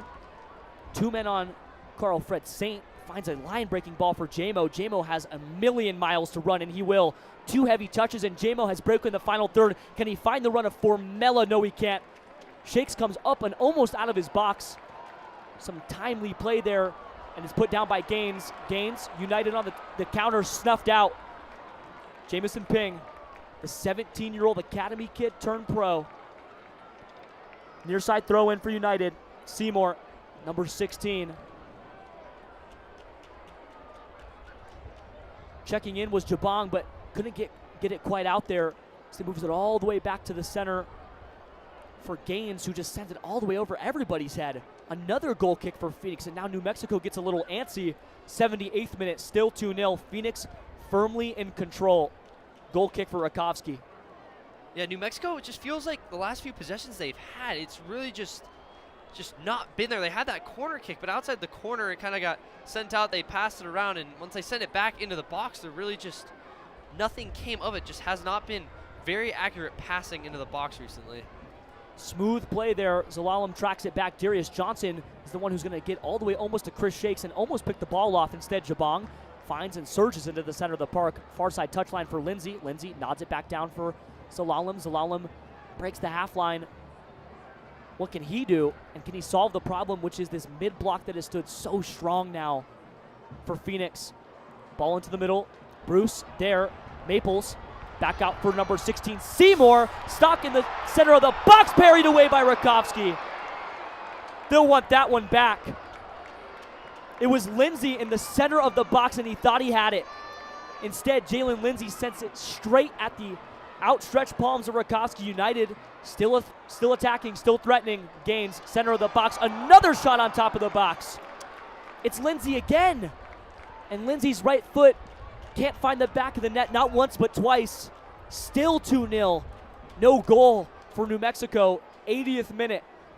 Easily the best shot we've seen from New Mexico all night. It was just right at Rakowski, and he was ready. Was able to dive a little bit and poke it away. And again, United with it knocking on the door, was still just playing with down a man. J-Mo switches the run of play for Colin Smith. Colin Smith on the far side touchline breaks the half line. A little fancy footwork there. Can he get past Fernando? No, he can't. Fernando shields and watches one go out of bounds. Almost kicks it off of Colin Smith, but keeps it in play now. United off the quick restart. They win it back. JP Skier, center of the park. Finds Noble Akello. Akello finds Asenge. Asenge has to track all the way back for Carl Fred Saint. A wild press from the wingers of United coming up quick and fast. Formella back to Asenge. Right foot of Asenge finds the far side touchline run of Colin Smith. Colin Smith, can he find Sacco? Is Sacco onside? Sacco is offside. Flag up again on Isan Nino Sacco.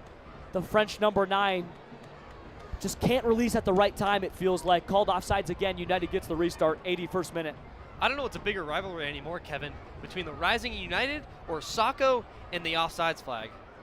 So close.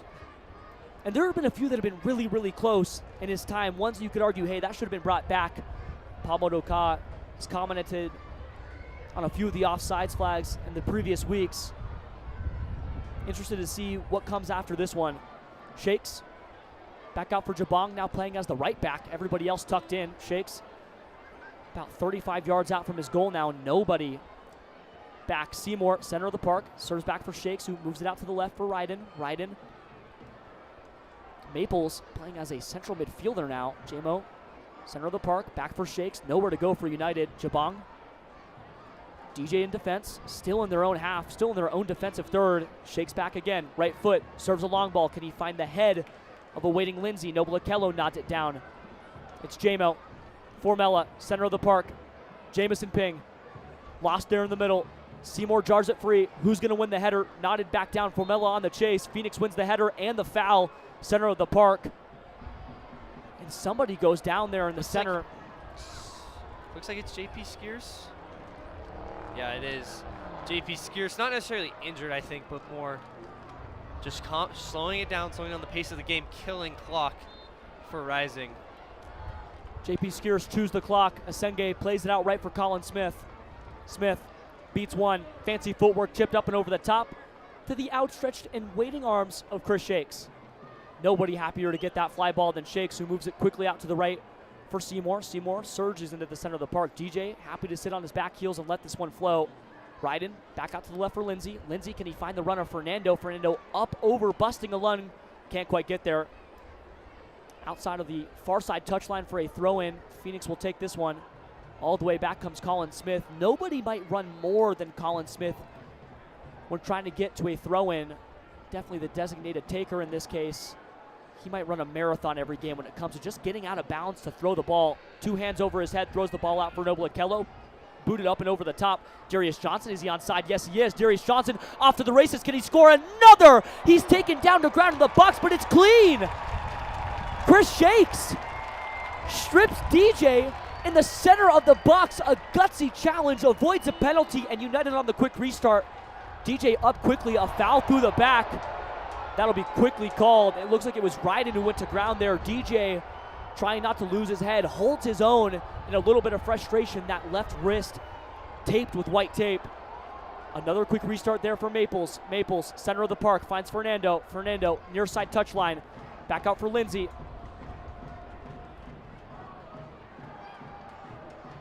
Center of the box.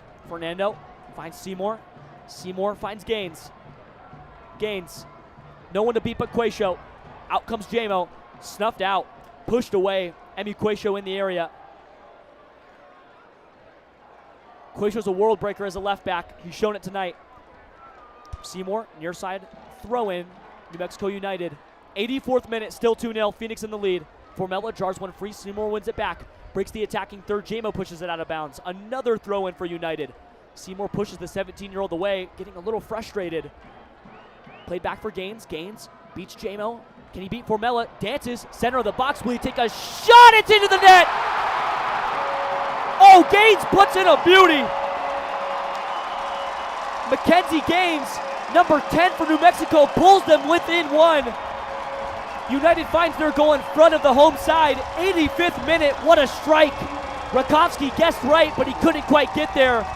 Phoenix, a little bit of pressure. It's 2-1 on the road. Incredible play from Gaines. Did that almost himself. A little bit of shake, a little bit of bake, and he put that one in the top corner. Rakowski couldn't get to it. United knocking on the door. Crowd is rejuvenated and back into this thing. However, they are still playing down a man with just 5 minutes and some change to go. Still that red card looming large. Alex Tambakis sent off with the red earlier in the second half. A 12th minute goal from Hope Avayevu. A 62nd minute goal from DJ, assisted by Hope Avayevu. Long ball over the top. Salco gives it chase. Shakes, jars it free. Pushed it only as far as the forehead of Noble Akello. Pushed down by Ryden. Ryden moves out for Lindsay in their own half. Far side touchline. Some more life in the stadium now in Albuquerque. Center of the park, moved out for Jabong. Jabong in his own half, trying to break the half line. Gaines, near side touchline, the goal scorer. Gaines dances, Jamison Ping. Can he stop him? Jamo watches it get pushed back for Seymour, center of the park. Shake still available, finds Ryden. Ryden, left half space. Maples, far side touchline. Bruce, top of the box, moves all the way back again. Still waiting, smoke in the air. Seymour dances, gets free. Here comes Gaines. Gaines off the right foot. Quayshow in front of him. Can Gaines do it again? Mackenzie Gaines. Not enough there. Center of the park again. Still trying to get free.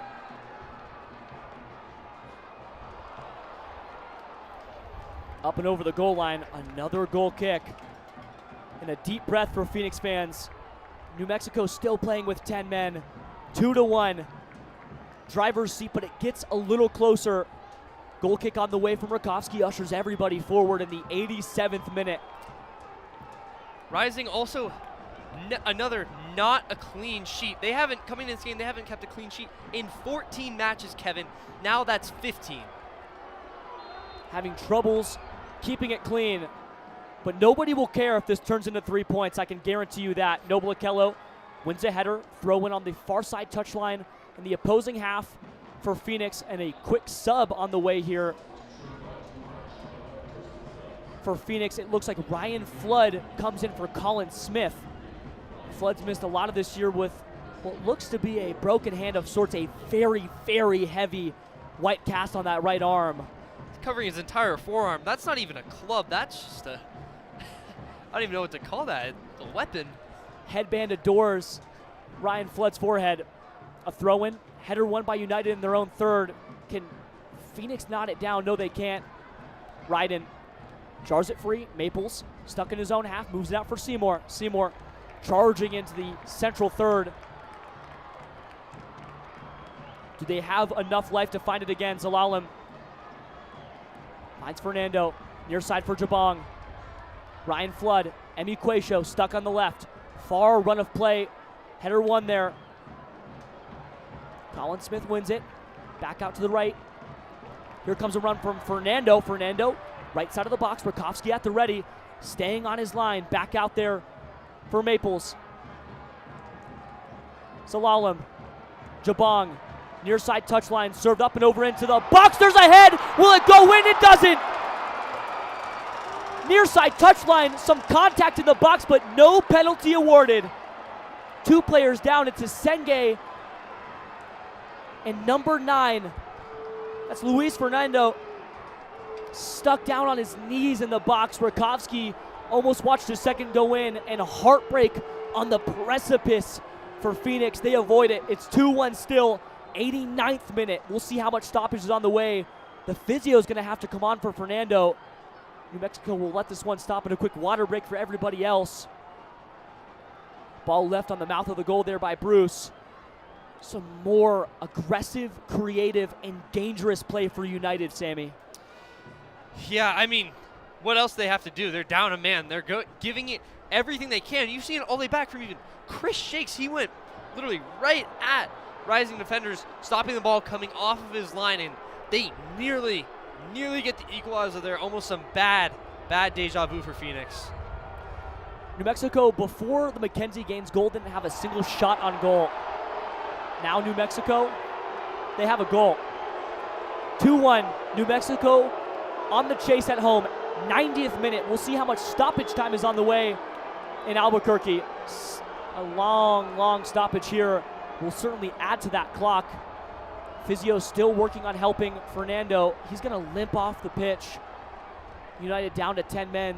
They'll probably work on a sub here. Fernando unable to keep weight on what looks to be that right foot, or maybe the knee.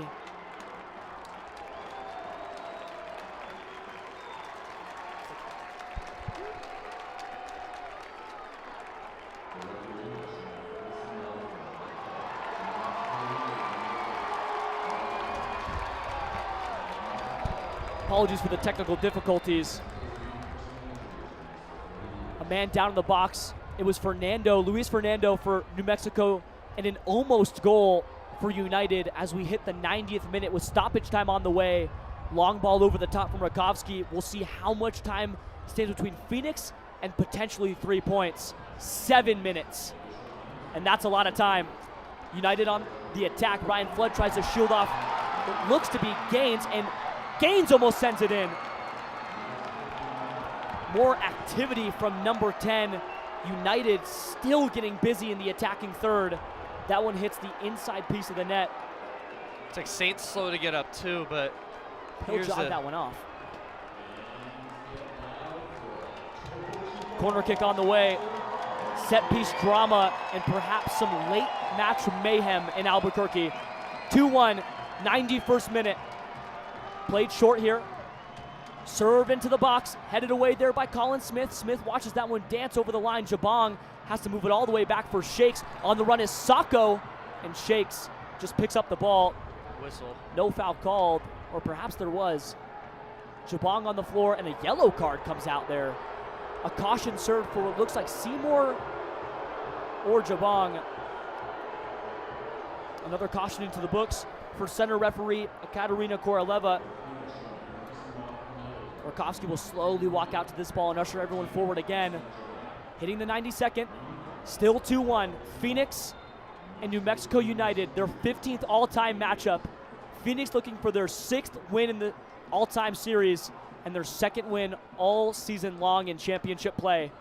Long ball up and over to the right half space for Rakowski. Header won by New Mexico. Can they get it back in the air? Noble Akello puts a forehead to the ball, and it's charged free to the middle of the pitch. Talon Maples can't quite get there. Some more contact and another head injury in the center of the park. JP Skier struggling to get up. Flood, watch it go back for Jabong. Center of the park. Zelalem, Sacco on the chase. Jabong crosses the half line. Phoenix on their heels. 66% possession in the second half for United. A long ball from Gaines. Sliding tackle and challenge from Quaisho. Watches that one go over the goal line, and another corner from New Mexico. Still knocking, still active, 93rd minute. Can Phoenix hold on? 3 shots for each side, only 1 apiece on target all night long in the second half. Corner on the way from New Mexico and Zelalem. Zelalem serves the outside of the box, headed away by Noble. Mackenzie Gaines watches that one go all the way back for Shakes. Shakes pressured by Flood. Flood with the heavy cast on that right arm. Gaines wins it back on top of the box. Formella trying to get back. Zelalem serving into the top. Serves back again for Gaines. Chipped into the back post. Headed away by Colin Smith. Still not free. Booted away by Colin Smith. And Emi Quayshow, a left foot from Quayshow, moves that one all the way back outside for a throw-in in the defensive half of United. Shakes, gives it back up for Maples. Maples, with DJ in the area, moves back for the goalkeeper. Donned in that all blue. 94th minute, 2-1. Phoenix still in the lead, but not by much. Gaines, center of the park. Some attacking space. Will he take it? Switches the run of play again. Moves it out for the chest of Lindsay. Lindsay, center of the park. Finds Zelalem. Switch the run of play to the near side touchline. Seymour, right foot, a beautiful touch. Quayshow, can he stop it? Seymour gets past Quayshow. Can he serve it back to the center of the box? Here comes New Mexico United. They can't quite get there. Bruce still dancing in the box. Can he find a cross? Back post. Who can get ahead to it? Nodded away by Phoenix. Still in the box. Formella puts a left foot to it. Booted away. Only as far as Shakes. 94th minute, turning into the 95th. 7 minutes of stoppage time. New Mexico down a man. A red card to their goalkeeper. Headed along by Jabong. Still free in the box. Noble Okello gets it free. Colin Smith, far side touchline. He'll try to hold. Pushes it down that far side touchline. Only as far as New Mexico and Darius Johnson. Shakes. Back to his boots. Center of the park. Zelalem. Ryden. Far side. Lindsay. Center of the park again.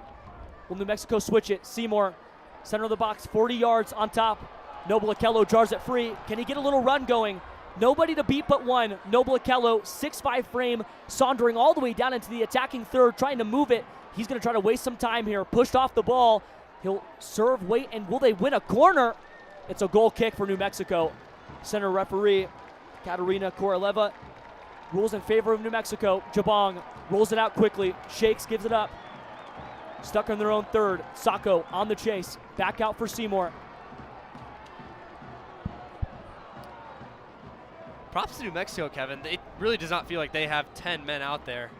Shakes has played all the way up, almost into the attacking third at some points, getting a ball when it's been cleared as well. It's been active. Some more activity in the final third for Phoenix. Jarred free by Darius Johnson. He'll try to break and run. He can't quite get there. Shielded off by Ryden. Far side touchline. Darius trying to stop some more time. Fouled. A hard shove through the back ruled in favor of Phoenix, and another foul awarded their way. DJ goes to ground hard and holds that right ankle. And now the aggressors truly turning into New Mexico. Just trying to get out of this one with a point. Trying to score that second goal. Down to men with that red card. It was Alex Tambakis. Got served that red in the 58th minute as we hit the 97th. Perhaps the final minute of play here on the way on the road in Albuquerque. Phoenix searching for 3. It would be just their second win of the championship season. Their third win all year, including the win in the Open Cup against FC Tulsa on the road. They haven't won at home yet, but this would do just as well. A lively crowd of 10,800 here in support of New Mexico, and they might be let down. 97th minute, here we go. Throw in far side touchline for Colin Smith. Throws it deep into the corner, header won by New Mexico. Can they jar it free? Formella pushes it out wide right. There goes Maples. New Mexico, they'll have a chance to win this one if they so choose to get into that final third, or at least get a point. Seymour, center of the park. Maples. Lindsay. Every Phoenix man behind the ball. Pushing to the final third, headed away by Quayshow. New Mexico searching for a point. Gaines. Ryden. Back into the rising half. Jabong. Out for Maples. Across into the back post. Here it comes. Can Rakowski get there? And it looks like a goal kick ruled for Phoenix. And that might do it for all the action. 3 whistles and 3 points to the good. Rakowski roaring at the away crowd. Phoenix Rising, a 2-1 victory against their biggest rival, their 7th all-time against New Mexico United. They now take a further lead all-time, 7 wins, 5 losses, 3 draws, but most importantly, 3 points and their second win all year long. Phoenix with this one jump into 9th in the table, sitting just behind Orange County, tied at 10 points as well with Oakland. But what a win, Sammy. I'm speechless. It went from Rising were cruising. They were up 2-0. They had the man advantage till all of a sudden, oh my goodness, deja vu back to Detroit. Are we going to see some sort of disaster? We almost did on multiple occasions. But Rising, they battled, shorthanded, tired, and they somehow were able to hold the fort down and pull it off. Players all over the pitch laying on their backs, exhausted. Phoenix let out everything they had in a very, very well-deserved 3 points. A massive win for Rising on the road in Albuquerque against their biggest historical rival. We'll break down the stats a little more in the post-game show, but this one was one that you would expect to tilt for New Mexico if you look at it from just the paper.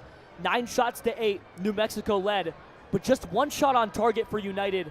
The big number, 69% possession for United and 31% for Phoenix. They played shorthanded all night long. They played a 17-year-old academy-turned-pro in Jamison Ping, and he played nearly the entire match. Held his own, too. A back line that continues to ever change, and none of it mattered. 2-1 on the road. Rising take home 3. We'll break it all down on the Phoenix Rising postgame show presented by the Crown Public House right after this. Kevin Cardez, Sammy O'Brien back in just a moment for the postgame show on the Rising Radio Network's X and Facebook pages.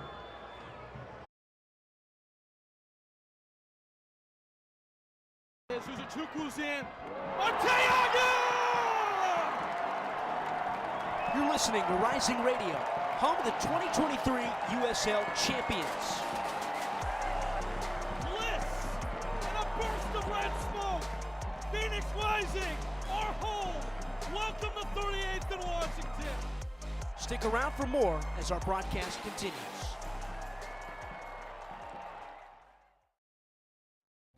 Buying a house can seem almost impossible, especially today. But with the right agent in your corner, it makes the challenge seem effortless.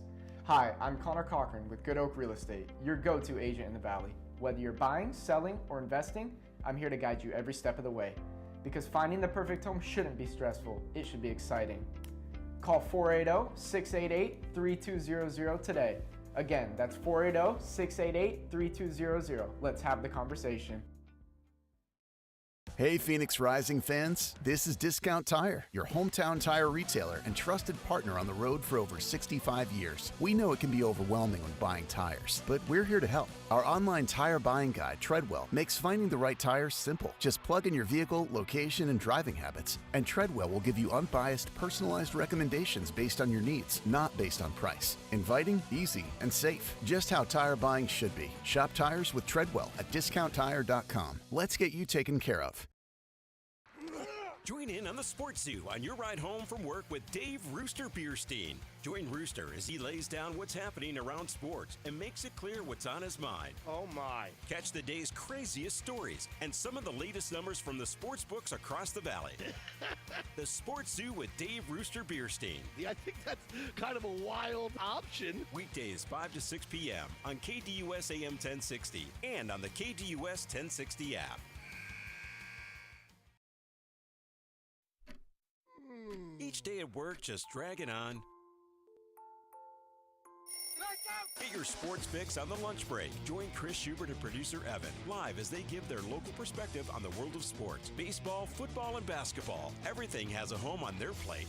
It's The Lunch Break with Chris Schubert, live Monday through Friday, 11 a.m. to 1 p.m. on KDUS AM 1060, on the KDUS 1060 app, and KDUS 1060 on YouTube. Time for one last kick of the ball on tonight's match. It's Rising Radio postgame wrap-up on the Phoenix Rising Radio Network.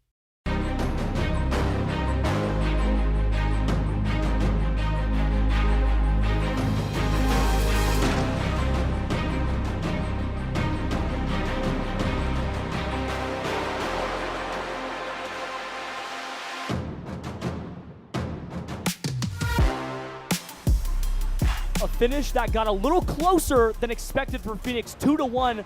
An 85th minute goal from Mackenzie Gaines gave everybody a little pause, but Phoenix finished it off a big 3 points, their second win in USL Championship play in 2025. They bring back 3, and now a home game is what awaits them on the other end of this against Monterey Bay, but all focus on the big win, Sammy. Yeah, that fireworks at the end there. Really just in the second half, Rising got that goal early courtesy of Hope Avievu, and they came back. Goalie red card, then Darius Johnson comes down. It was almost 1-1, remember. United had that shot, ding off the post, and then next thing you know, they go right back down. Goalie red card, Rising are a man up, and then in a blink of an eye, Darius Johnson puts one past Chris Shakes, and it's 2-0, and then Mackenzie Gaines obviously with a screamer into the top of the net. Gave him some life, fans got back into it, and then a couple heart stoppers.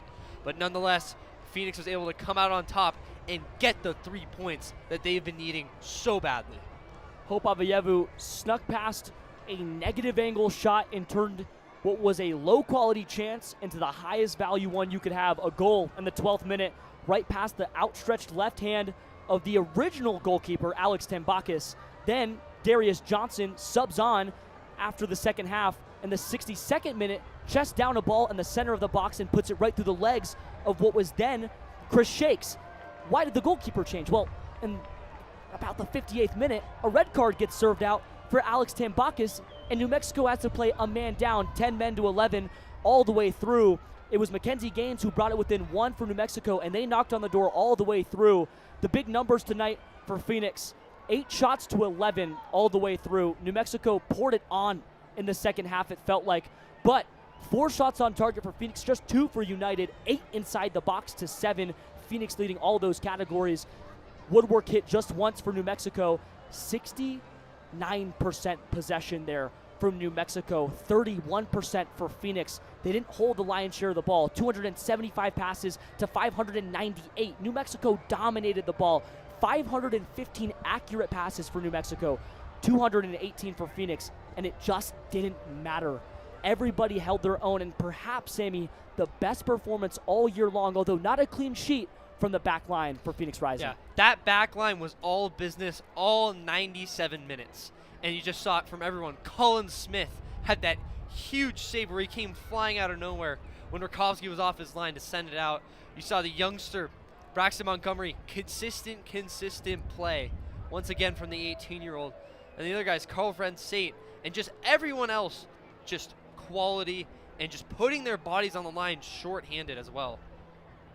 Phoenix now undefeated in their last 3 games in USL Championship play. Their last longer unbeaten streak was from the 11th of August in 2024 to the 7th of September in 2024. That was a run of 4 games. They'll try to match that next week on Saturday at home against Monterey Bay. We'll have out-of-school night, so it should be a fairly lively crowd, as it was last year as well. One of the bigger crowds at home throughout the summer months. It's harder and it's hotter in the summer for Phoenix. That's why they like to go on the road. They stack that summer schedule with as many road games as they can. This is the beginning of that, but it might be, Sammy, the turning point is now they climb into 9th in the table. It's not a playoff spot, but it's certainly not last place in the West. No, it is not. And when you look at this table in the Western Conference, it is so close. Rising 3 teams at 10 points, Oakland, Orange County, and Phoenix, all battling kind of right now for that last playoff spot. And it is so close. I mean, you're 2-3 points away from the 5 and 6 spots. So, I mean, again, you can string a couple together. You are right there. You are in the picture, even aiming towards that top half of the table. Phoenix would love to host a home playoff game, something that they didn't do at all on their road to a 2023 USL final win. They lifted the trophy after 4 straight road playoff games. Road warriors is what they term themselves, and nobody can take that away from them. Multiple heart-stopping moments, but none of them at home, and you know that that would mean so much to not just the club, but the fans and the supporters who come week in and week out for Phoenix. This could be the moment that we look back on and say, this is where it all turned around. Before we had to break and bring the halftime and postgame show, my apologies, back to a close, one little niche stat for you, Sammy. Phoenix now have scored in 8 of their 9 games that they've played in USL Championship play in 2025. No other team in the entire championship, West or East, has done that this season. A little bit to chew on as we go to break. We'll bring this one back. Sammy O'Brien, Kevin Cardes, and our producer, Casey Smith, who's been fantastic all night long with the final half of the post-game show presented by Crown Public House here on the road in Albuquerque, presented on the Rising Radio Network on the X and Facebook page. Uzuchukwu's in. Arteaga! You're listening to Rising Radio, home of the 2023 USL champions. Bliss and a burst of red smoke. Phoenix Rising, our home. Welcome to 38th and Washington. Stick around for more as our broadcast continues.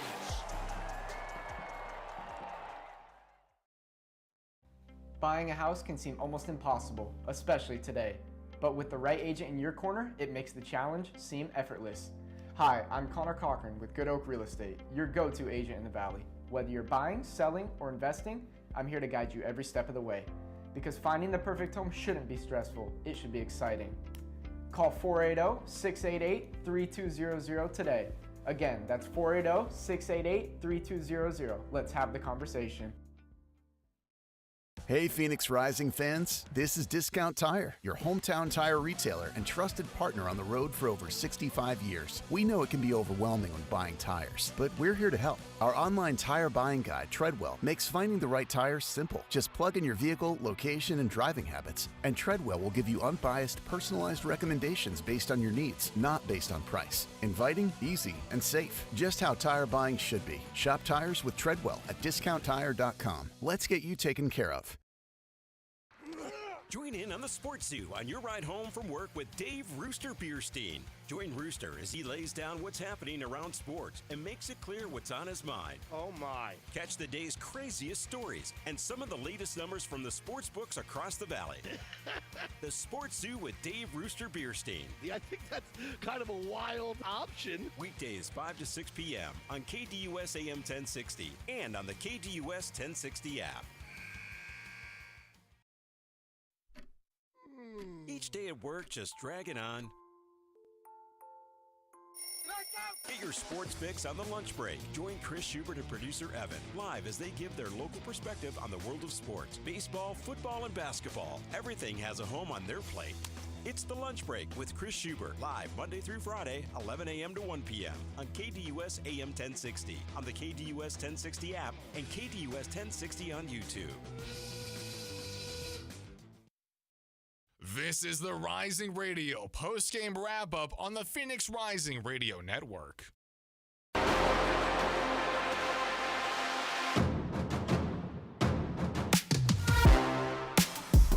Back for our last piece of the Phoenix Rising post-game show, presented by Crown Public House. Kevin Cardes joined with Sammy O'Brien for this final stanza. 2-1 your final score here in Albuquerque on the road. Phoenix wins in an absolute thriller all the way down to the end. They might not have controlled possession, but they controlled the run of play, and they did just enough. Hope Avayevu with a goal and an assist tonight turns 6 total goal contributions in 9 total matches in USL Championship play for Phoenix Rising. A fantastic start from the boy from the Ghana. Sammy, just not enough words. No, he was stellar tonight. That's the best word I can think of. He was all over the pitch on the offense and defense again. 2 goal contributions tonight, and just obviously the man of the match. But also just, again, all across the board, I'm struggling for words like how well we saw from each part. But also, Rising, they almost had that clean sheet. It was 2-0 until the 84th. Rising haven't kept a clean sheet in now 15 matches dating well back to last season. Mackenzie Gaines, the one who snuffed that and completed the streak, keeping it alive for Phoenix. Still no clean sheet in 2025. Still looking for a home win in 2025. Still some boxes to check, as well as being a playoff team and perhaps even hosting a home playoff game. The number that they'll really hark on, and I know that the media will get to at some point. New Mexico attempted the last 5 shots of the match through 97 minutes and 27 seconds of play. Phoenix's last shot was taken in the 66th minute by none other than Hope Avayevu. Still some issues there closing games, but you can look at it and just shake your head and go, still shorthanded Phoenix still looking for health, and now, Sammy, all eyes turn towards Monterey Bay. Yeah, this is the crucial part of the season where they've proved they can turn it around, and now they have. They finally got 3 points again after the road win in San Antonio a month ago. Can you turn this into a string of momentum against another very good Monterey Bay side? Monterey Bay on a little bit of a slide here, and what was their absolute explosion at the beginning of the season. They still sit at the top of the West, tied with San Antonio at 16 points apiece with 4 wins, 4 draws, 2 losses. But their last 4 games, 3 draws and a loss. That loss coming against this New Mexico United team 1-0 on the road. Monterey has drawn against Rhode Island and Miami FC and Lexington, and those other 3 games surrounding the last month. Still on a bit of a slide, looking to get back on track, and that's something, Sammy, that teams have seemed to do more often than not against Phoenix, get back on track. New Mexico thought they could, but it didn't happen. A red card, 10 men, whatever you call it, still 2-1, and that's all that matters. Monterey Bay coming up next week, that home game being sort of the last of a few in a row, whether it was Dynamo and now Monterey, and they have a lot of road games coming up. How do they maintain and manage the health side of the squad now? Because they've already dealt with the injuries, and they're still missing their superstar winger. Gerald didn't touch the pitch tonight. They're missing so many pieces. Potmar Boy as well. They're playing with 2 center backs that did not start the season either with the team or as a center back. Completely different back line. How do they manage the health aspect going down the stretch? It's knowing that it is it's going to take time, but also the hard stretch is over. No more 3 games in 7 days. No more really midweeks. There is one more midweek game, but then they have that weekend off in a couple weeks. So it's really just knowing that you will now have time to recover, and that you've proved, even when shorthanded, that you have the firepower, you have the guys to get it done. Well, Phoenix now leading one of the best offenses in the final in the entire USL Championship. I'll lead off with this, and we'll call it a night. Albuquerque hosted 10,800 fans tonight. They only scored 1 goal in front of them, and it feels like this could be the piece of the season that turns it all around. They were always looking for that second win to ignite something special. If it would have happened against Dynamo, we would have said, well, there weren't 3 points attached to it. That's what felt down about Tulsa. They couldn't get 3 points from Tulsa on the road because it was an Open Cup game. They couldn't get 3 points when they played at home in the Jägermeister Cup in their first ever game in that cup competition against San Antonio FC. You want to win every trophy, but the season and the body of work begins and ends in the table. The table will rule all, and now in a 3-way tie for 7th place at 10 points with Oakland and Orange County, and sitting just 3 points behind a tie for 4th place in a home playoff game with El Paso Locomotive and FC Tulsa. They have their work cut out for them, but they have just enough in the tank to get it done. A talented squad that showed it off tonight, still shorthanded, still putting it together, but they have the pieces to make it work. 2-1 your final from Albuquerque. Phoenix Rising down their biggest rivals. 15th all-time matchup, their 7th win all-time. 2nd in 2025. A massive win, and they'll bring 3 points home for a Monterey Bay home game. They'll play that at 38th and Washington on Saturday at 7 p.m. for out-of-school night in front of their home crowd, looking for their first home win in 2025. From our crew, I'm Kevin Cardez, Sammy O'Brien, my analyst, and Casey Smith, our humble but fantastic producer all night long. That's been it. This is the presentation of Phoenix Rising FC by Phoenix Rising Radio Network on Phoenix Rising's X and Facebook page. Get home safe. A big win for Phoenix on the road.